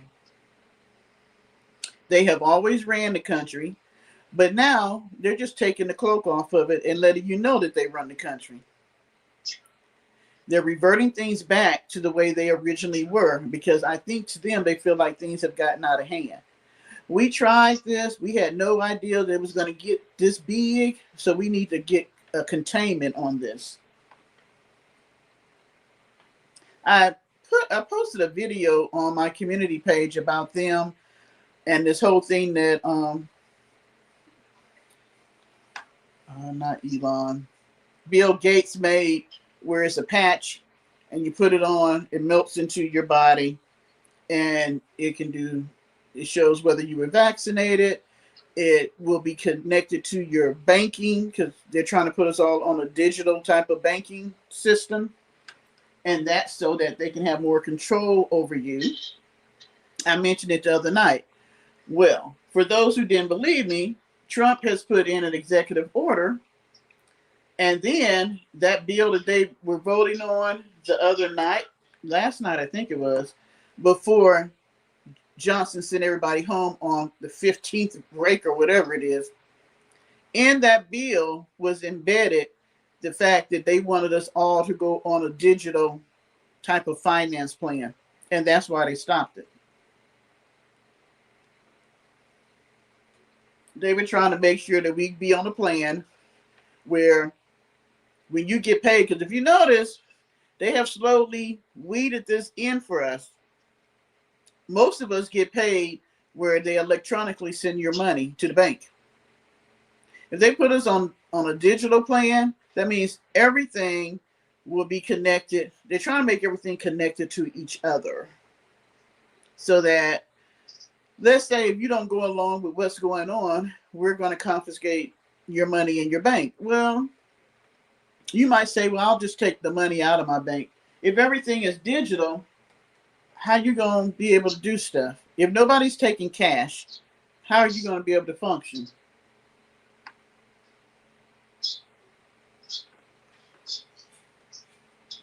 There's a lot of things going on in the background that most people don't think about because most people take things surface. Just like this whole thing with the guy supposedly trying to kill the president. How is it that it was 7 or 8 shots? He never, not once, used the shotgun that he had, even though when he came out that hallway, he could have shot all of them if he wanted to. At least he could have got a whole bunch of them. It was friendly fire, but they're still trying to say that it wasn't friendly fire, even though they can do ballistics. And I guarantee you, you can tell the difference between a shotgun hole and a military, whatever the gun was that the Secret Service are using. I'm going to say military, but whatever Secret Service is using. And then, how is it that y'all shot 7 or 8 times and nobody hit him? Was he that fast, or were y'all that shitty as shooters? And this manifesto, it just reminds me of the Charlie Kirk thing and the butler when he got supposedly shot in the ear. I don't know why he wants to be the president that had the most people, or most people trying to assassinate him. I think that he likes drama, and he still thinks he's on TV, like when he was on The Apprentice. So all this type of stuff gets him going. But also, it keeps us from looking at the big picture. It's not the stuff that they're presenting to us. You really need to look at the stuff that they're not presenting to us. And then that's when, like I told y'all really need to go to the government website and see all the executive orders that he has put out. That an executive order is not a law. It is a suggestion from the president. A lot of them don't make it through, but they have just pretty much decided that whatever he writes as an executive order is a law. And that's Democrats and Republicans. That's why I keep telling y'all, it's not 2 parties. It's 1 party pretending like they're 2. And you say, well, Deborah, why would they do that? Because as long as we're fighting amongst each other, we're not paying attention to what they're doing. Like this whole voting thing. They threw that out there because we got all this foolishness going on. We got the war, we got the gas, we got all this stuff is happening. But people were kind of uniting because he hates the King protest. Oh, he hates that. Not because people are protesting, because they're protesting against him and it don't look good. And y'all know he petty. He is so petty. So my thing is, what can I do? And let me say this. Even with the King protests and all that, the one thing that they couldn't get done was getting people, necessarily African Americans, out there in the protests. If the majority of the people that was there were people that were not of color, unless you got to California where you had a lot of Hispanics and stuff. But for the most part, African Americans did not participate because they said, we didn't vote for him, so we're not going out there to protest. Y'all do it. That promoted a problem for them because then they couldn't get what they wanted to get done. Like the stuff they did in Minnesota, they had planned on doing that in all these other big cities. Like they had some action with the Hispanics in California. They had a lot of action with the Minnesotans, but they didn't expect it to be Caucasians. They didn't get a fight in D.C. They went to Atlanta, and I don't even know what happened down there because they went to Atlanta and we really hadn't heard a whole lot. But when you throw the voting thing in there, what happens? You get people of color rising up. Like right now, black folks is all in a tizzy about the voting thing. I was looking at Don Lemon today, and you got white people on there saying white people need to, use their white people power pretty much to help people who don't have it. And then you got the blacks saying we need the whites to come out and say something because of the fact that it don't really matter if cause what the blacks gonna do, they can say something but it ain't gonna change it. That is inner bickering. Remember when I first started coming out, started talking about politics, I said the one thing that we needed to do was join together. It's like your enemy is my enemy now. We can fight all day long about stupid shit, but when we get an enemy that's bigger than both of us, we need to join together and fight that enemy. So what they're wanting to happen is have the races against each other. And so right now, you got the MAGA folks still hanging on, but you got a whole big group of people that are Republicans, and they're not MAGA anymore because they mad at him because he lied. They're really not on the side of people that are minorities, but their enemy has become my enemy. So they don't really know what to do with themselves. So they've been the ones that's been protesting by the thousands. And they're very unhappy about what's going on. And I still keep saying, hey, Tammy, we have got to join forces.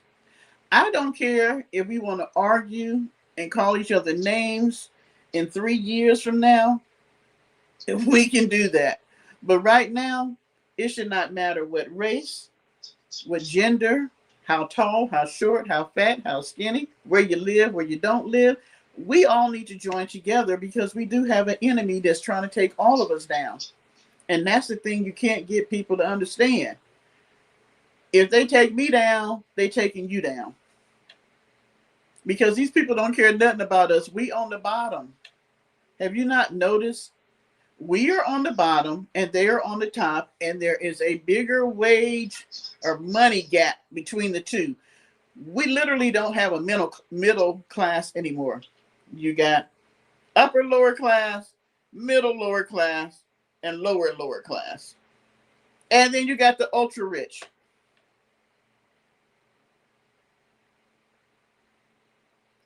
And you got people, and this is the thing that kills me. I'm looking at Don Lemon today, and he's saying the shit he says, but he's worth $23 million. So how much is that going to affect him? You got all these millionaires who want to tell us how we need to act, but yet the things that are going on won't affect you unless it get broken down by race. Now, what will happen is once they treat us like shit on the bottom, it will raise up. So what I didn't understand was why some of these electives representatives did not come out and say something about what happened with the Supreme Court, because you do know that once they redo the states, you're not going to have a position in in the House of Representatives or the Senate. It will go back to where you have pretty much a clear representatives and clear state, which means that you're going to have everybody up there in the White House of one race. And then what happens when you have the majority of people who can make the laws? What kind of laws you think we're going to get? Because everything trickles down. I'm looking at, have you not noticed that since we got this president, that things are just off the fucking chain? I'm looking today, you got influencers on YouTube killing influencers on TikTok and drugging them. You got this one guy, which this whole thing is stupid to me, where he was talking about JD Vance, but he's supposed to be. They got this whole group now of guys who are supposed to be really, really cute, and I don't know. I forgot the name of what they call themselves, but they're the really cute guys. They work out and all this stuff, and then you got the ones like JD Vance, and they talked about him because he's overweight, he ain't worked out and all this stuff. Well, there's this one guy who is spearheading all this, young guy. He took out a TikToker who was an influencer. Now, she was underage, very pretty young girl. She was underage. Not only did he grape her, but he drugged her. What does that say? When you have people at the top who are graping people and drugging people, look how it's trickling down. Not to say that people weren't doing it before, but now it's just off the chain. It's just open season. Hey, oh my gosh, hey, new grad.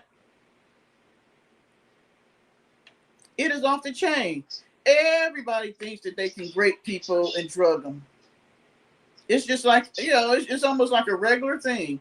What does it mean to go to a club? And I tell my son, and he's 32. I tell him straight up, let me tell you something. You're still young. You're 32. You're a nice looking young man. Don't think the bartender won't put drugs in your drinks, because now you got the bartenders who are working with the pervs and the traffickers to do men and women. It don't matter. The gender does not matter.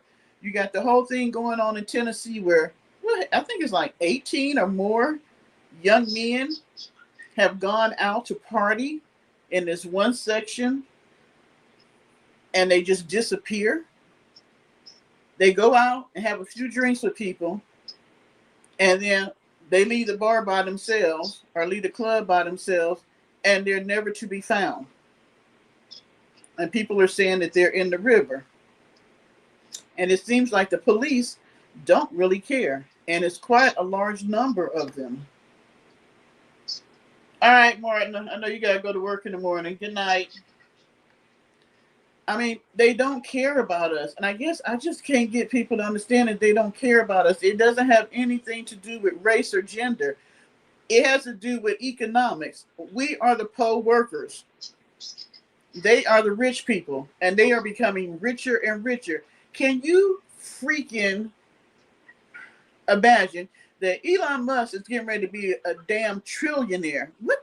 How much money is a trillionaire?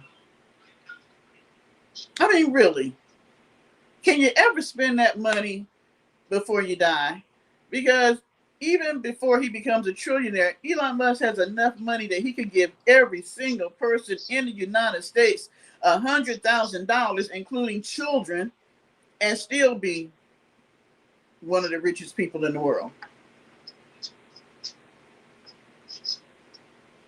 That's crazy to me. How much money do you need to make in a lifetime? And these are not people who are giving it back. Bezos, Bill Gates, they got charities, but it's write-offs. And every last one of them has a nonprofit or a charity dealing with children. Why do you think that is? I'm going to say this, and I know those of you who are in here and those who may watch will say, oh, Deborah done went off the deep end, and I know y'all been saying that. All this shit is being done all because of sex and power and money. Literally, our country has been built on people wanting to come from Europe because the Europeans were saying that they were too perverted to do the shit that they were doing over there. So they came over here and created their own country that was already had people here, took over the country so that they could live the lifestyle that they wanted. If you really dig deep, you will see that Freemasons came from Europe to come over here, and everything they have built this country on is because they have their beliefs in trying to get more power through innocence. The reason why Epstein and his cohorts were busy trying to grape girls and make babies and the things they were doing to the children, because there were young children there, was because they believe that when you're scared or fearful, especially if it's a child, you're gaining this power from that innocent child. And it comes up when somebody is scared. It's like the adrenaline and all this stuff that comes up where you're in that flight mode. That's what they want. That is a sick, warped, perverted, evil type of thing. But that's what these people are looking for. So the more innocent, the younger, or it could be, somebody that just never been exposed to stuff. They want to put you in a place where you are just, can you imagine being think of your worst fear. Just think of whatever that thing is that would scare the hell out of you. For me, if you put me in a room full of big water bugs and some rats, oh, I'm gonna lose my mind. You're gonna have fear oozing up out of me. I don't know why. I got a thing about bugs and I don't like rodents. But just think of your worst fear and how you feel when that fear has come up or you've been around whatever it is that you're fearful of, and somebody wanted to put you in that state so that they can try to glean from you the emotions that's coming off of you, which means they pretty much got to sacrifice you to get it. I don't even know if they get it then, because I think it's crazy, because I don't think it's transferable, but in their mind it is. So they don't have a problem with getting rid of poor people, young people, anybody that they feel less than. The whole Epstein thing is just an example of how they really feel about us. We were not, those young girls and young boys, even though they're not talking about the boys, were not people. They were just objects to be there to do the things they wanted to do. There are some extremely perverted, sick people out here, and I don't know why people don't see this. Every day you can turn on a TV, you can Google it on YouTube and see the cults, the pedophiles, the serial killers. I mean, it's not like it's hidden anymore. You are exposed to this stuff, and yet people will still, I hear people still say that this man could not possibly be a pedophile. Why the fuck he can't?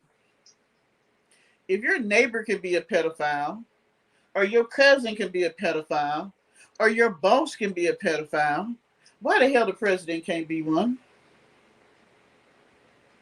Somebody tell me that. It's not a position. It's just a perverted warped mind. It's not a position. You can't look at somebody and say that they are or they aren't. And that's the part that people don't understand. They seem to think that these people are going to be walking around with dark coats, big hats, and looking all creepy. No. They're going to be pot belly in a suit with a whole lot of money and thin in hair. Yeah, my friend was just telling me that the Catholic Church just pumped out more money for the priests who are doing the bullshit that they're doing. After everything that's happened in the Catholic Church, somebody please tell me, why do they still have so many priests that they got to pay out millions of dollars for them doing stuff to children? Why have they not weeded those people out yet? I mean, come on, people, think about it. We got a government, our government, who won't fire not one person for all that stuff that's in the files that we have seen, and we have not seen even the worst. The victims are coming out saying more and more and more. If you ever watch any of their interviews, you're going to be floored. I have not even finished the book by Virginia Guffrey. I think that's her last name. The one that they claim off herself, because it is so horrific in the things that they did to her and the other young girls, and she didn't even tell it all because it was so bad. She didn't want to write about it. But what she did write was very, very, very, very, very, very sick. So tell me why the brother of the king can get his title taken away. Now, mind you, he got his title taken away, but he's still in a big ass house. He's still getting, a penance, and he don't have to work and all this stuff. But they just said, okay, we're not going to let you be in the reign of the hierarchy.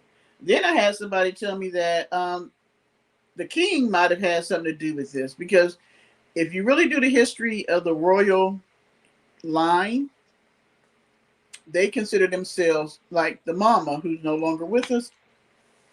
She was a Moor, Moor. She was not a Christian.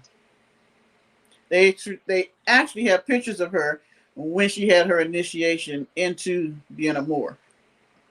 You have to do your research in the history of these people, because they're never who they perfect to be. It's sort of like you ever dated somebody and you thought they were a really nice guy or a really nice girl, and they showed you one picture of themselves, but the longer you were with them, you realized that this is not even who they presented themselves to be. That's kind of how our government is, and that's global.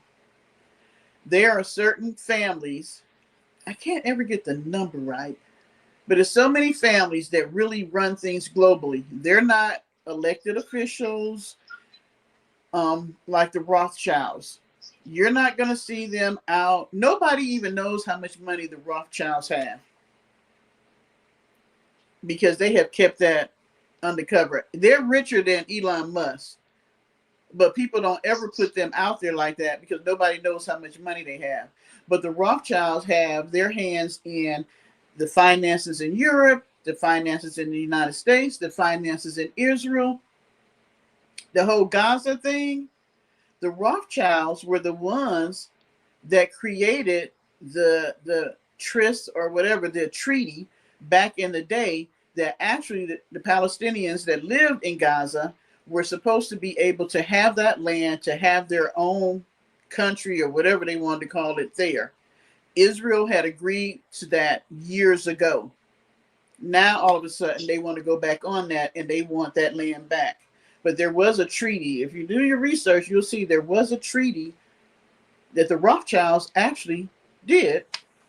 They were one of the representatives from England that came over and made that treaty with the Palestinians. So it's really their land. But there's just so many things that shows you that we're not living in the world we think we're living in. We have been slaves. They really consider us animals. They don't think of us as people. They really don't. Look at how our president talks about people. He called a reporter Miss Piggy. He showed a picture of a previous president and his wife as monkeys or apes. He disrespects people every single day. He talked about taking out a whole country of people. Not one person, not a family, a whole country of people. Do you think they felt bad about that school where all 150 children were gone? Mm-mm. Tell me why you would use old stats to show you what you need to make a target in 2026. Tell me why Pete Hegseth was in front of Congress trying to explain to them that they use AI to make the decision of what targets they were going to hit versus having a person be involved in that. So if you fed old information, it can only go by what you put in there, because it ain't been out there long enough to be able to make an assessment. AI is one of those things that grows as people use it. So let's say like YouTube.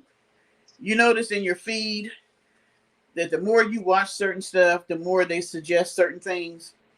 So AI grows as you give it information. So if this is our war that we're going to have with this country, but we hadn't fought them in a while, we're giving them old information, not thinking that the country probably changed in the last 4, 5, 6, 10, 15 years. What used to be maybe a government building is now a school. But because we're not doing critical thinking and we're dependent on a system that we created, that's how we end up that happening. And nobody wants to apologize for it because they didn't feel that, they did anything wrong. We are expendable. I mean, it doesn't matter who you are. And the thing is, I wish we could understand that I'm not your enemy. And Paulie, are you still here? Because I don't see nobody talking to me in the chat. Have I been on that long? Who is still here? Here's the number. Well, I ain't got nobody here. It says 9, but I ain't got nobody talking to me. We're just all my regulars tonight, and I don't want y'all to come. And for those who wasn't here, I don't want to see it in the comments. I didn't know you was having a live. I didn't know you had a live. I'm sorry I missed the live. I'm gonna watch the replay.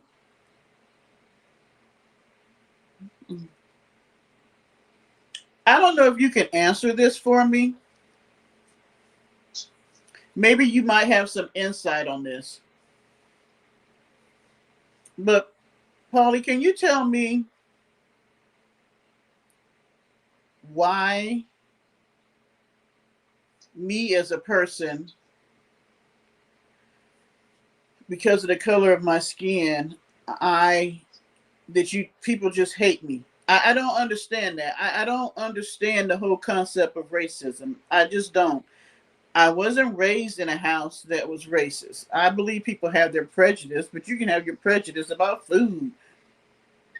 I don't understand this concept that because somebody's skin color is different, I totally despise you to the point that I want you to not exist, or I want to put you in a position of servitude.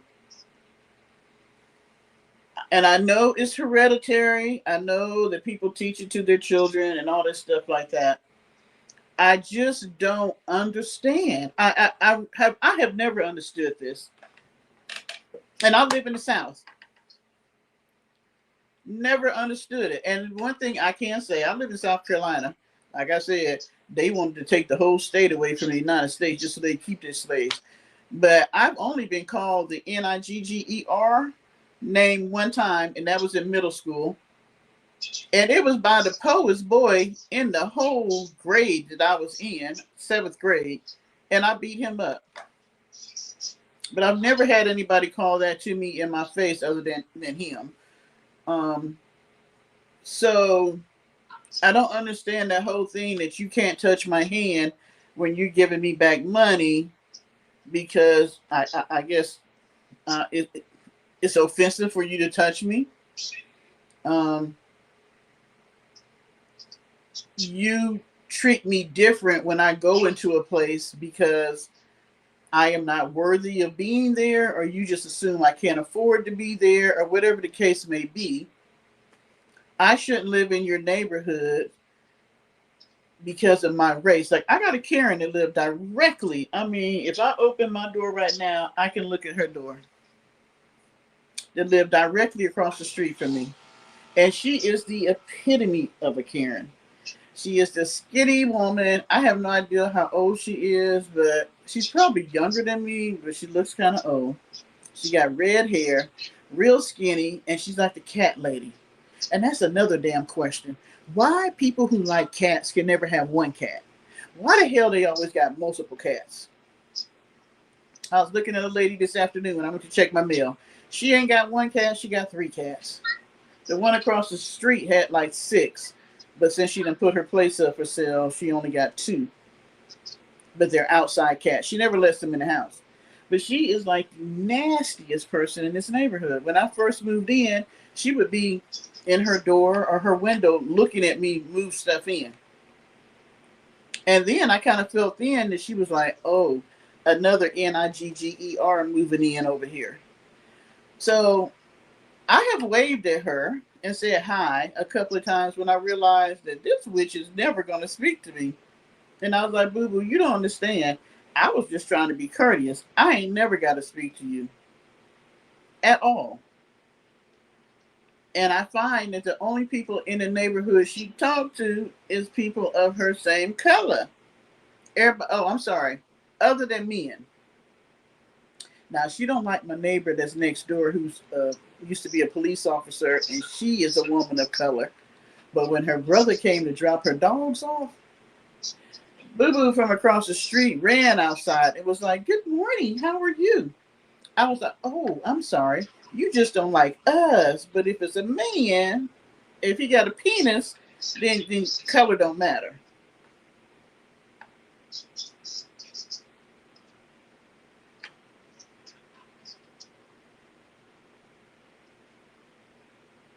So, but you have heard people that you've been around that have talked about people of other races, right?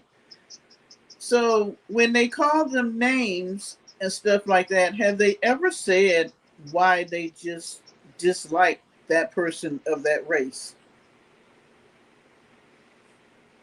I mean, I don't think most people would probably say it that way. They just have the stereotypes and they call them names. And I don't know if you've ever had a conversation when somebody calls somebody, a crazy name, and you was like, "Hey, man, well, how come you don't like that person?" I mean, it shouldn't matter, Janice, but it does. It matters.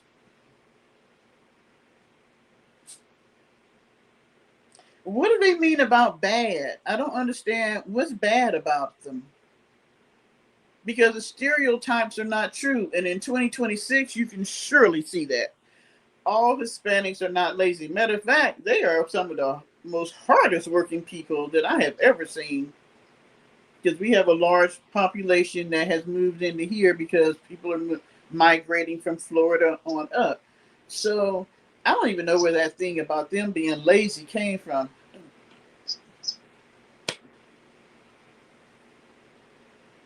Oh, well, that's still a thing.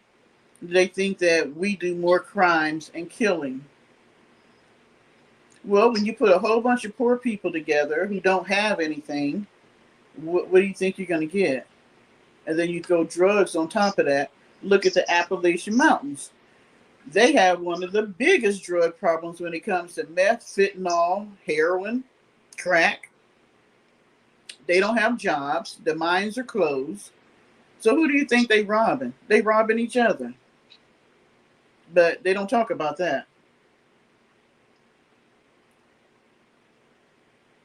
They didn't give a shit about crack till people of color started taking it. They don't give a shit about fentanyl. Anytime I can turn on YouTube and look at Kingston, Philadelphia, and there is a whole damn block, I mean, a whole section of people who are leaned over, got sores on them, falling out, using the bathroom on the streets, sleep on the streets, a whole park that's in front of a library that the kids can't even get to because they call it Needle Park now. And the city don't even care. It's pretty much they have decided we're going to give this section to the drug addicts, just like in LA. They call it containment.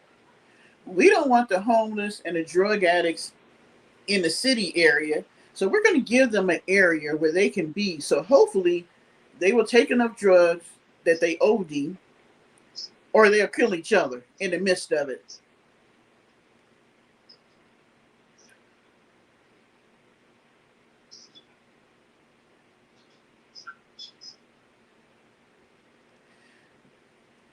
And yet Do we ever see the stats of what's going on in the other neighborhoods? You ever thought about that?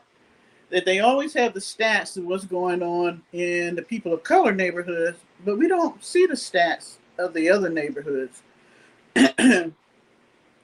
I was looking for some information the other day with all these unaliving of women, and I was quite surprised because they continue to feed us that there are more women of color who are getting killed daily, but that's not true.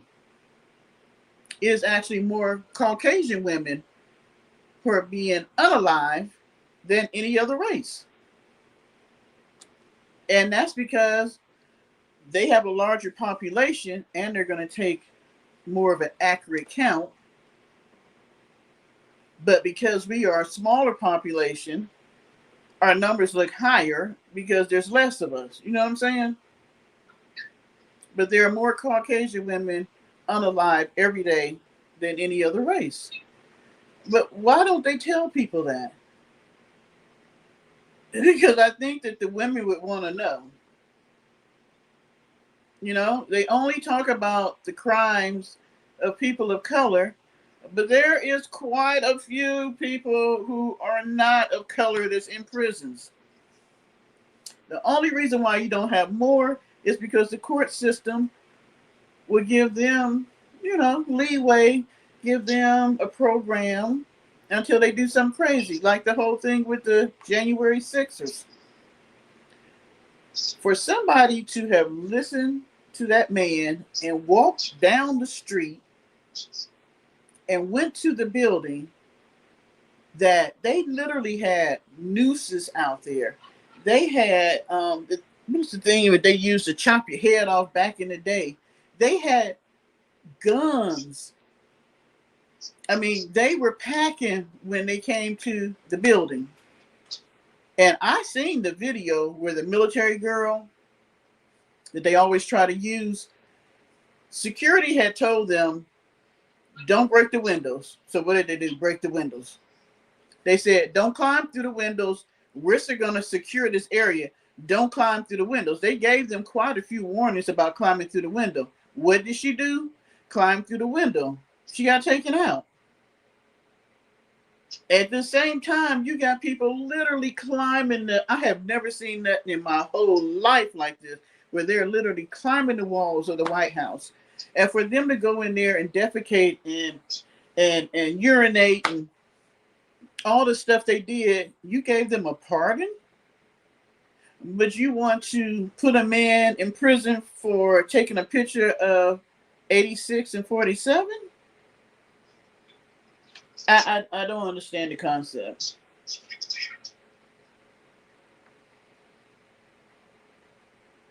Okay. Well, at least it's more robberies than anything. 44 grapes.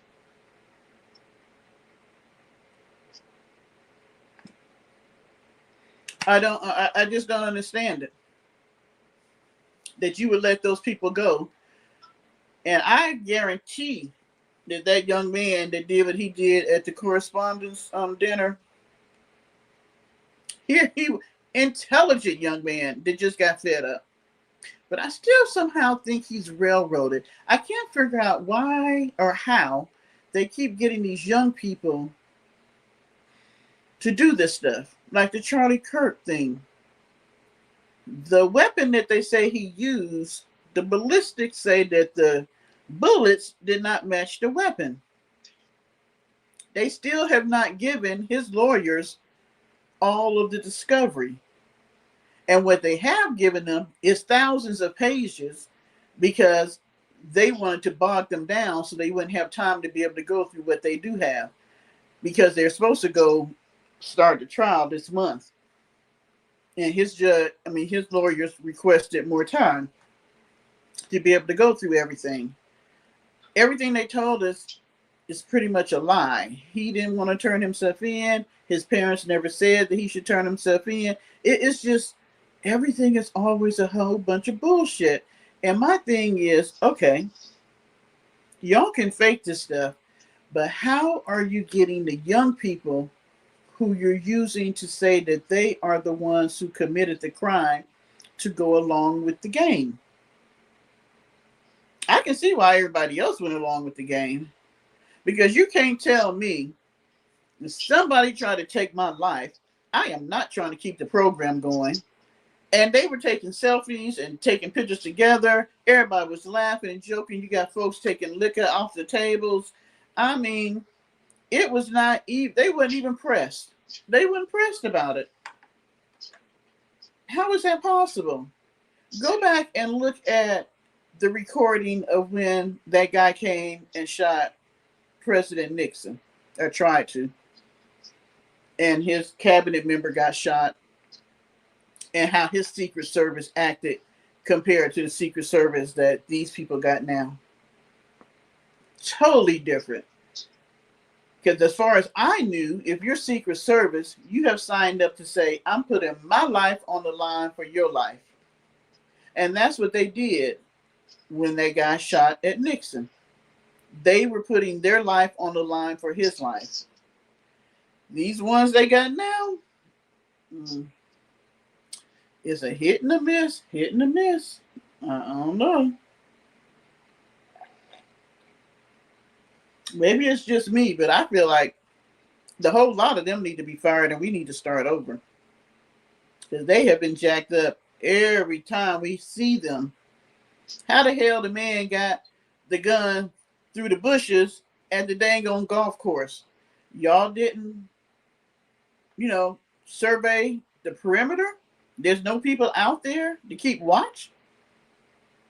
But you got the president of the United States, and a man was able to come and lay on his belly and stick his weapon through the bushes to aim at the president to take him out. The shit that they do, and I'm not Albert Einstein, nor can I say that I've trained people for the military, trained people to shoot. If I can think of these things at the level I'm at, that says something. Hell, I'm thinking that I could do Pete Hegseth's job. I'm just saying. And I think him and Cash was mad because they didn't get their drink on like they wanted to at that little correspondence dinner. Did you know that they had 9 to 10 people at each table, and they had 9 to 10 bottles of wine at each table, meaning that each person had their own bottle of wine. Apparently, they were some drinking folks. They just didn't get their drink on that night. It's amazing. It's just amazing. I know. I have rattled on and on and on, y'all. It is 12 o'clock. 12:15. That's probably why I ain't got nobody up in here. Wait a minute. I got more people now at 12 than I did earlier.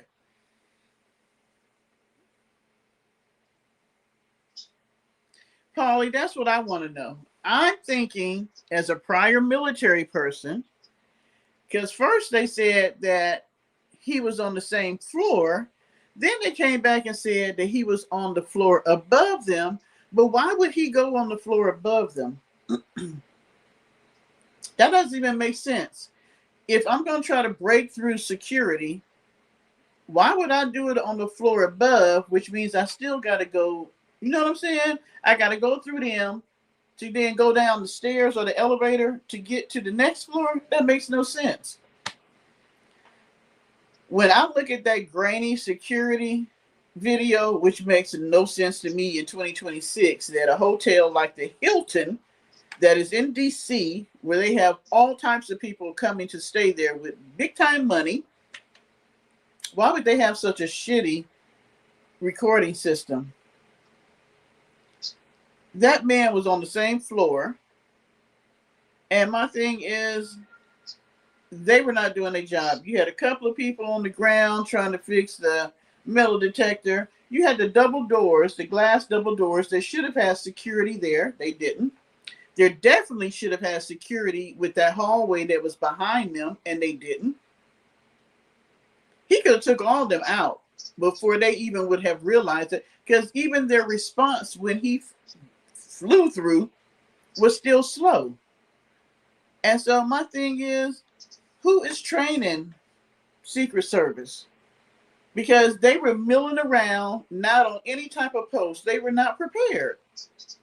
And even in the ballroom, they took JD Vance out before they took the president. I'm sitting there looking like, what the hell? You got the vice president out before you took the president, and it's almost like they said, oh shit, we forgot the president is still in there. I was like, as usual, it looked like a comedy act. That's what it looked like. Thank you, Janice. And that's why nobody believes it. And they are pissed off that we don't believe the shit that they showing us. It's just too many holes. Too many holes. And how is it that they got Erica Kurt at the very time that she's walking out doing her fake crying and saying, I just want to go home?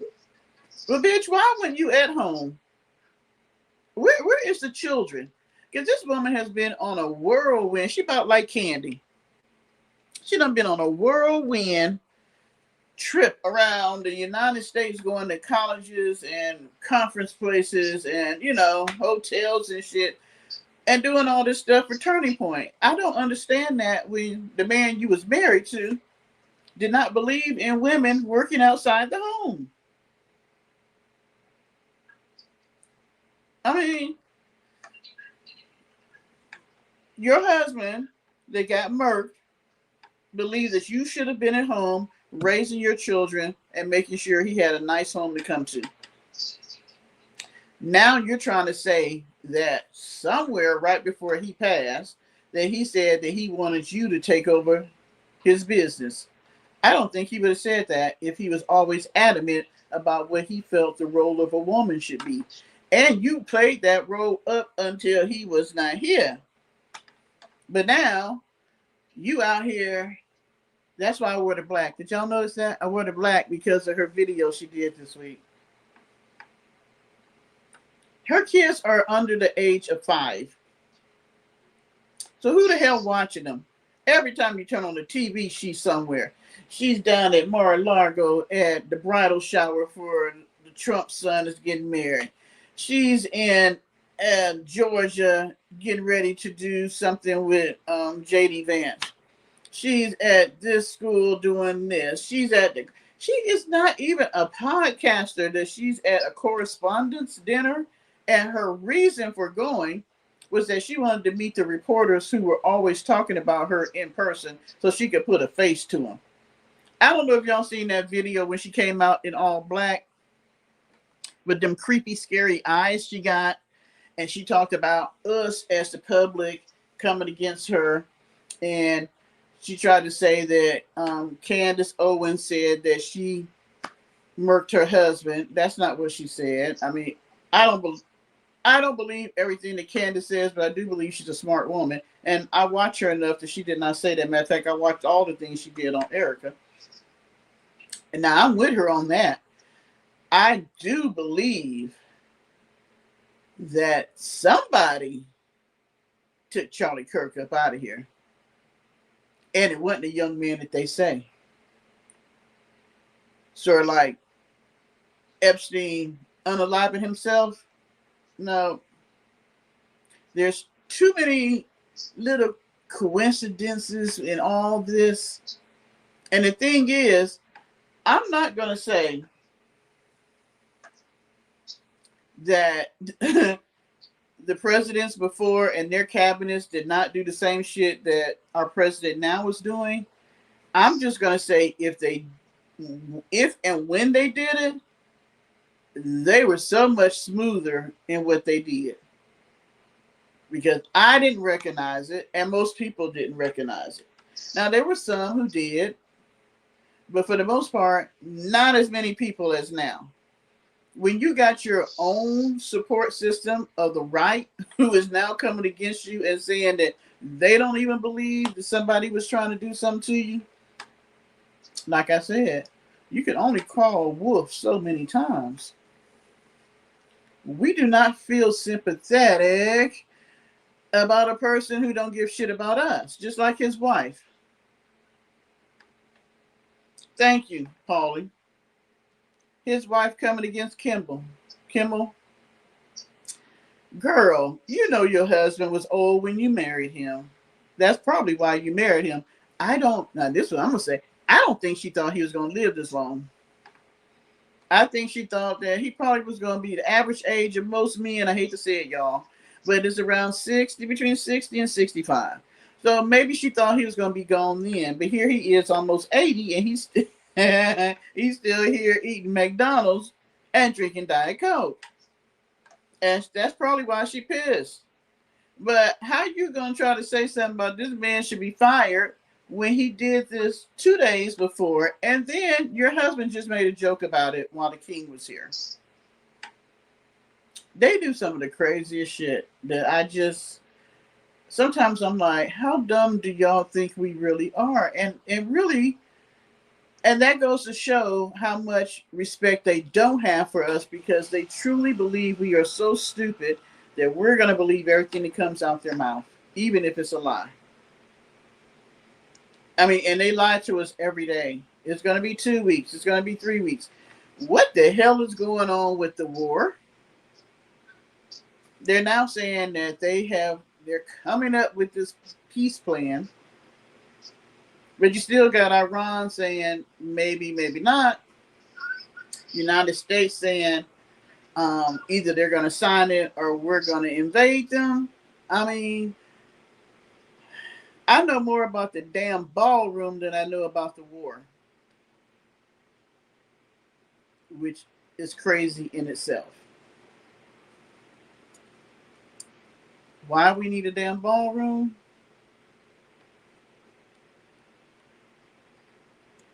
You know what, Janice? I wish the joke was on him, but you know what? The joke is on us because we have believed the bullshit up until now. He is the one that's showing the cracks in the system.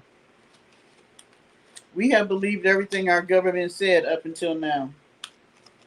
How many rich people have done stuff that the FBI and the CIA didn't investigate?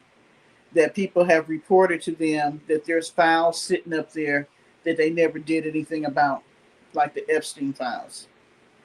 How many times have people of power took somebody else out or, made them a scapegoat because they were pissed off at them because of something they said or they felt like they did to them? How many times have they gotten somebody fired because they didn't like what they said about them? Because they're literally trying to make it a law that you can't criticize the president. Even though the damn dinner was about free speech. But they're really trying to take our free speech away. What does it matter if a comedian makes a joke about you and you're the damn first lady? Come on. Or a YouTuber makes a joke about you. This man is literally getting mad about YouTubers. No lie. He's mad at Midas Touch. There was another guy that he did an AI thing where he was dumping crap on his head. He's trying to sue The View because he didn't like what the ladies on The View said. I mean, are you that petty? I have never, ever, and let me tell you something. Would y'all agree with me that there is how him and Candy are a lot alike? Even though one is way up here as the president and the other one is way down here, a homeless person, but their personality and behaviors are a lot alike. They both lie. They both manipulate to get money because he has become a billionaire since he's been in office. They both will talk about people like a do dirty dog, but if you say something about them, they butt hurt. Neither one of them can deal with other people. I mean, he don't even sleep in the same room as his wife. They sleep in two different wings. Candy ain't got nobody, but still. I mean, people just don't like you because of who you are. And they so crass when they say stuff. They just say stuff that either they're lying, they don't mean nothing, or they're manipulating.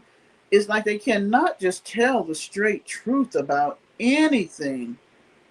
I keep saying, is this man a schizophrenic? Because they have a lot of character traits that are alike. They just at two different places on the spectrum. And both of them came from households where they were not raised for a period of time by their biological mother. Now, Candy was in foster care, but his mother was sick. So for about 3 years, he was being raised by a nanny.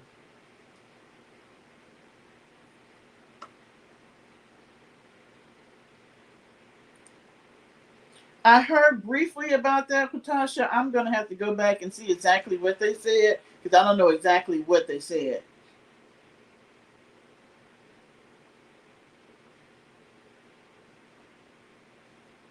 Because he's already sued his family, Paulie. They have sued Mary already. They just didn't win because she wasn't lying. And I think that they just like suing people in the hopes that they'll get scared and don't do anything, you know, because I'm like, how can you possibly try to bring Don Lemon up on charges and he's a reporter and you know this? He's been a reporter over 25, 30 years. How is it that you're going to sue the man that wrote 3 books about you that you let in your home, in your offices, that you gave interviews with for him to write the book? But now your wife wants to sue him because she says that she didn't meet you through Epstein. I mean, the shit just don't make no sense. They're one of those people that use the court system to try to scare people. And it don't scare people no more. You know, I'm like, okay, he's back at trying to take Comey out. I guess Letitia, I think it's Campbell, the lady in New York, the lawyer, will be back on the chopping block. Everybody that they couldn't get with Pam Bondi. The shit that this guy is bringing out is even worse than what Pam Bondi did. But I think Pam got something for their ass. I think Pam got something. Pam is one of those people that if she's on your side, she gonna fight for you tooth and nail. But if you misuse or abuse her, you better believe that she got. I think Pam got a little spot, a little brief, a little folder, or something for everybody that's in power that she got information on, so that if she needs to, she can release that and get what it is she wants. I don't know if Gnome is that smart. So, who do y'all think gonna be fired next? Headseth or Cash Patel? I'm gonna put my money on Cash.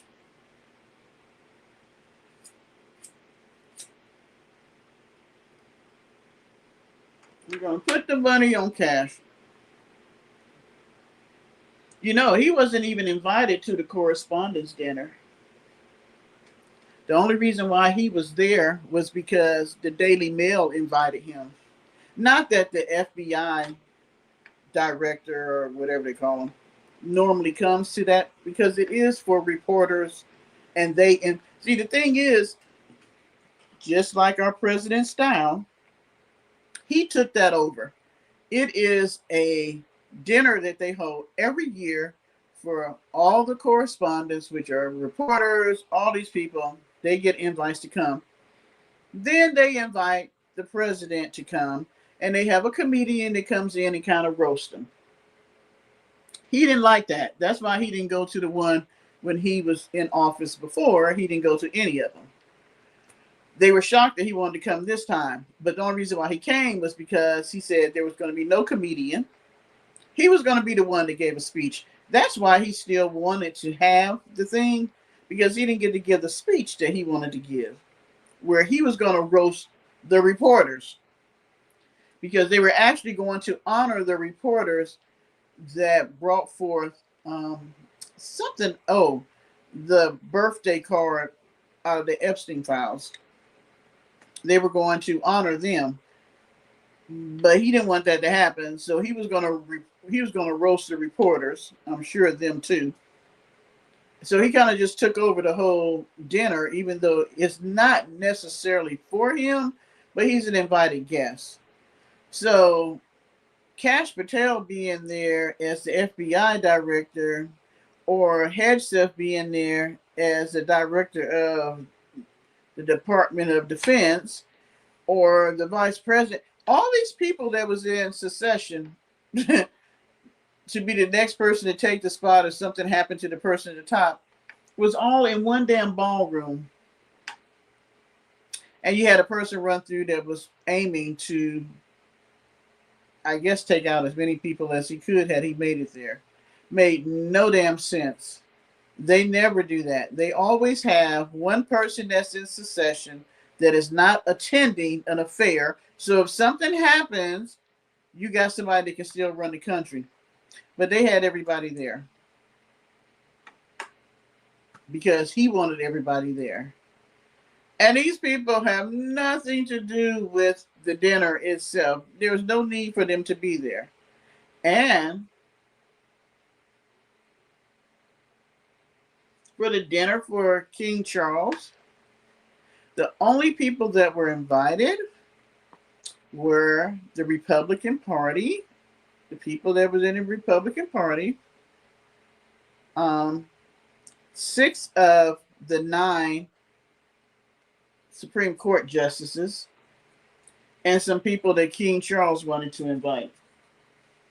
He didn't invite no Democrat. He didn't invite, I think it's the 3 females off the Supreme Court that he didn't invite. What president does that?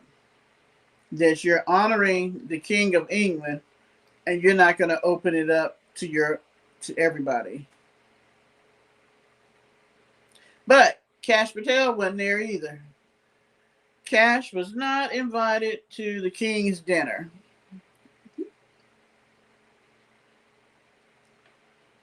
So I think he's next. All right, guys. It is 12:34. I think I'm going to go ahead and get on off here. We only have 9 people still watching. I don't know who all 9 of these people are, but hey, thank you for hanging in here. I hope there was something that I discussed that was okay with you. Thank you for the new subscribers. I do know that some of y'all came over here because of Candy, and I'm going to say this again. I'm not always going to talk about Candy because, to be honest, there are things that are happening that's way more important than Candy. Candy eating, Candy getting on a train, Candy being in a hotel for 4 days. It's just way more important. I use her as a stress relief. Because I can't go and tell these people off in DC, I can yell and scream at her. I know in Candy's mind, she thinks that we have no life and everything is about her. Boo, boo, boo. It is not. It is not. I use you for entertainment. Truly. I don't give a rip whether somebody gives you $1 or $500. You know why? Because it ain't coming out my pocket. I don't care if you got a hotel room or don't have a hotel room. I don't care if you eat 3 meals a day or don't have 3 meals a day. And you know why I say that? Because you're an able-bodied individual that could support herself. Anytime I see your ass sit on YouTube and you got money in your pocket, but you'd rather stay on the street because you don't want to spend your money.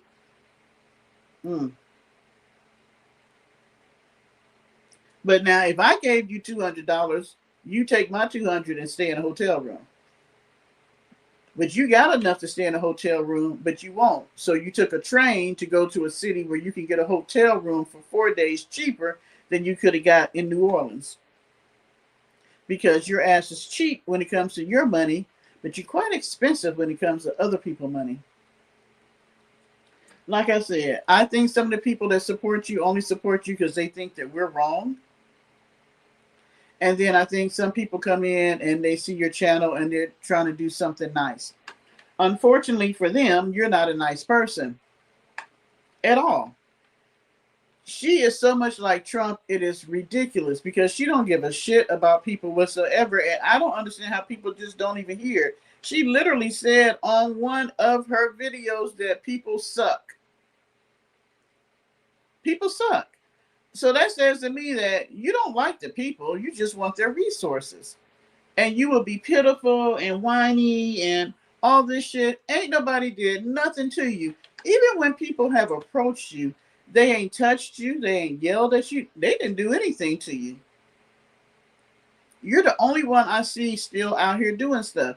And you can get on YouTube every damn day and say you ain't did nothing to me. Hmm. You can do just like Mac. You can say I'm fat. You can say I'm old. You can say I smoke. You can say I drink. All of that. But what I ain't doing is out here lying, manipulating people, and trying to get their money.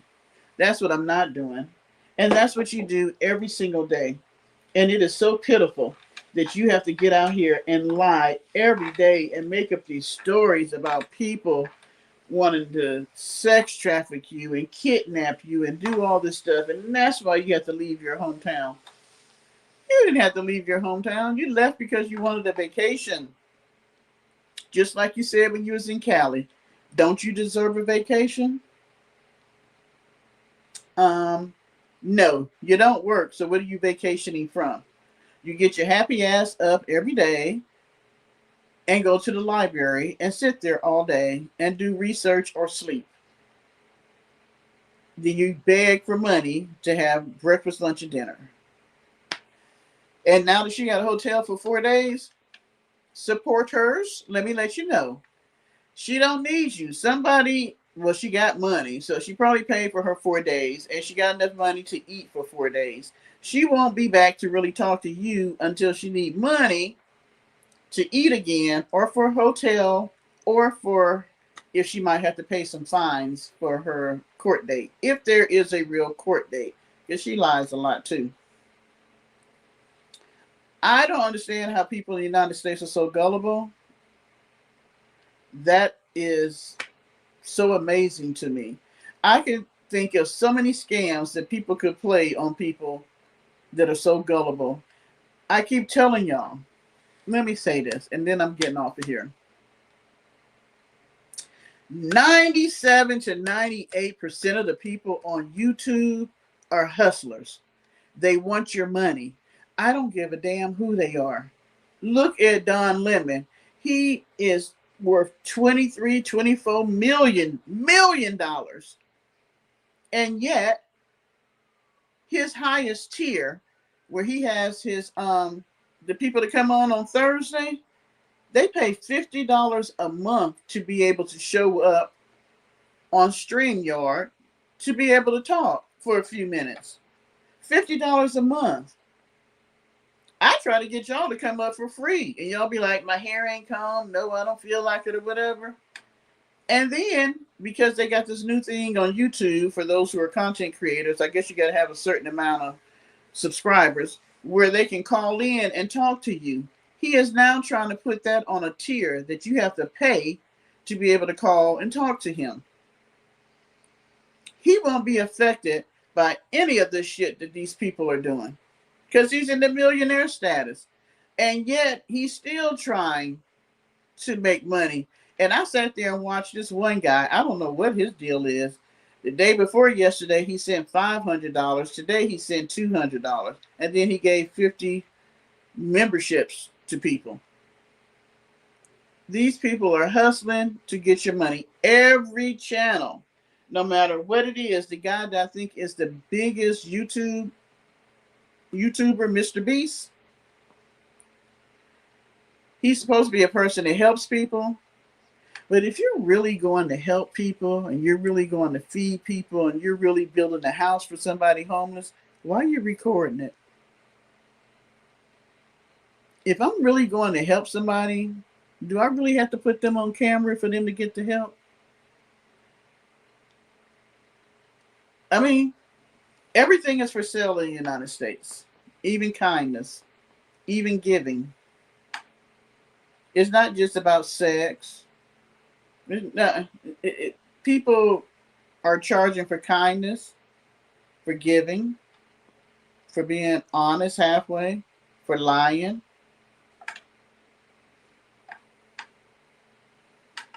They do, Paulie. And it's all about the fact, why should I pay you $500 to give me the same information that I can get for free. And don't believe these Substacks. Oh, everybody is pushing a Substack. I watch a channel called Midas Touch. They had the Epstein files, and what they did was, oh, they be trying to be slick. They were reading the emails, and then they stopped at a certain point, and then said, "Hey, go to my Substack so you can read the rest." Well, when you go to the Substack, it was really you got to pay to get behind a paywall to read the rest of it. When I went to another channel and read the whole damn email from a person that's showing the whole thing for free. Why does information have to cost when you got it for free? Whatever they load on the system for the Epstein files, anybody can go and get it if you want to. But you're going to get it, then turn around and charge people to look at it. See, I don't even understand that. I don't. I know people got to work. I know people got to make money. But at least be honest about what you're doing. At least be honest. If I want to charge y'all for something, the only thing that I ever came out here and said that I might have to charge a small fee for was when I was trying to do a group, like a group counseling type thing, an open group. And I was like, maybe $5 a month for us to meet once a week. Do you know how much a damn counselor charges per hour? And I was saying $5 a month for each person for 1 hour or so each week. That's more than a damn steal. And it was almost like people didn't want to participate in that, but they'll send Don Lemon $50 a month for them to be able to come on Thursday, maybe, and get a minute to say something because it's Don Lemon and he's a millionaire. It's crazy. I was only doing it because I wanted people to be healthy emotionally and be able to deal with everything that's going on, because I know if this affects me, I know damn well it's affecting other people. And I make pretty good money. It's not affecting me monetarily. Thank you, Jesus. I thank the Lord for that. I can complain about gas prices, but to be honest, I can afford the gas. I can complain about grocery prices, but to be honest, I can afford the groceries. I mean, because there's a lot of times that I'm paying for groceries for my house and my son's house. So God has blessed me in that area to be able to do that. So when I'm doing something that I want to do out of the goodness of my heart, I find it interesting that people don't want a freebie or something that costs less. They'd rather pay a lot of money for something that ain't doing shit for them. Because I can guarantee you this, let the rubber meet the road. Is Don Lemon going to give you anything for him to be a multimillionaire? He don't ever give a freebie. He don't ever say, I'm going to give a t-shirt or a sweatshirt or a hat out once a month from my merch line. I'm going to give somebody a free ticket to come see me and DL, when they do their little thing. No. These people are about gaining more money and more power. And that's everybody. And it's sad. It is very, very sad that even a court case where you can find out the information for free, they're charging people on Patreon to do it. I don't understand this whole money thing other than we're greedy, and I'm gonna end it at that. We are a greedy country, and people like paying for shit. They just do. They feel like if I don't pay a whole lot, then it can't be true and it can't be real. And the funny thing is, you pay a lot of money for a whole bunch of lies and fake shit, but you're just finding out now. You're just finding out now. All right. Thank you to the new subscribers, and thank you for those who came and subscribed and unsubscribed. And for those who came and haven't subscribed, and I never say this, and I need to start saying it, can y'all thumbs up the live and subscribe? There's going to be at least one day I talk about something that you like if you didn't like about it tonight. And for those of you who missed this live, like Recessionista, Peace, Lord, I can't remember my people's name. And she messes with me every time she come in here, but she's a good mod because she always puts in make sure you subscribe and all that. Ooh, I need Martin to hear right now.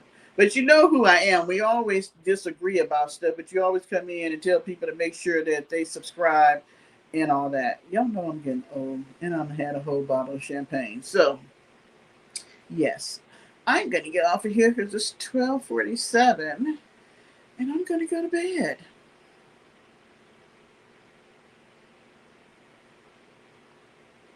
We got to talk about the church, Patasha.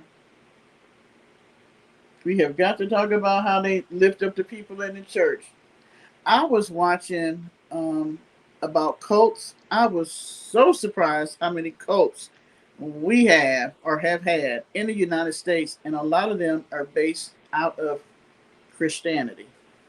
The church has become a place for people to commit so much evil and make so much money that it is freaking scary. It really is. All right, I'll leave that out there. I don't know. I might do a live tomorrow. I might just live it up this month of May. Y'all know. We'll see. Y'all know. I say that and then, you know. All right, you guys have a wonderful, wonderful Saturday. If the weather is nice, get outside. It's supposed to rain here.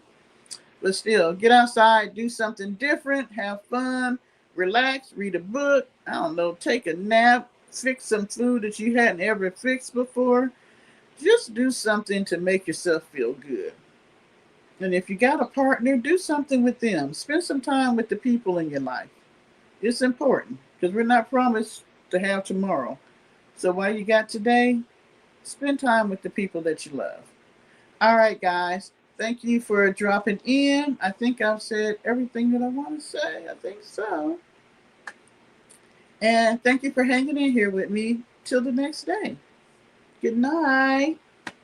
And you notice Parker only barked once. I think he. Oh, he's on his bed and he's asleep.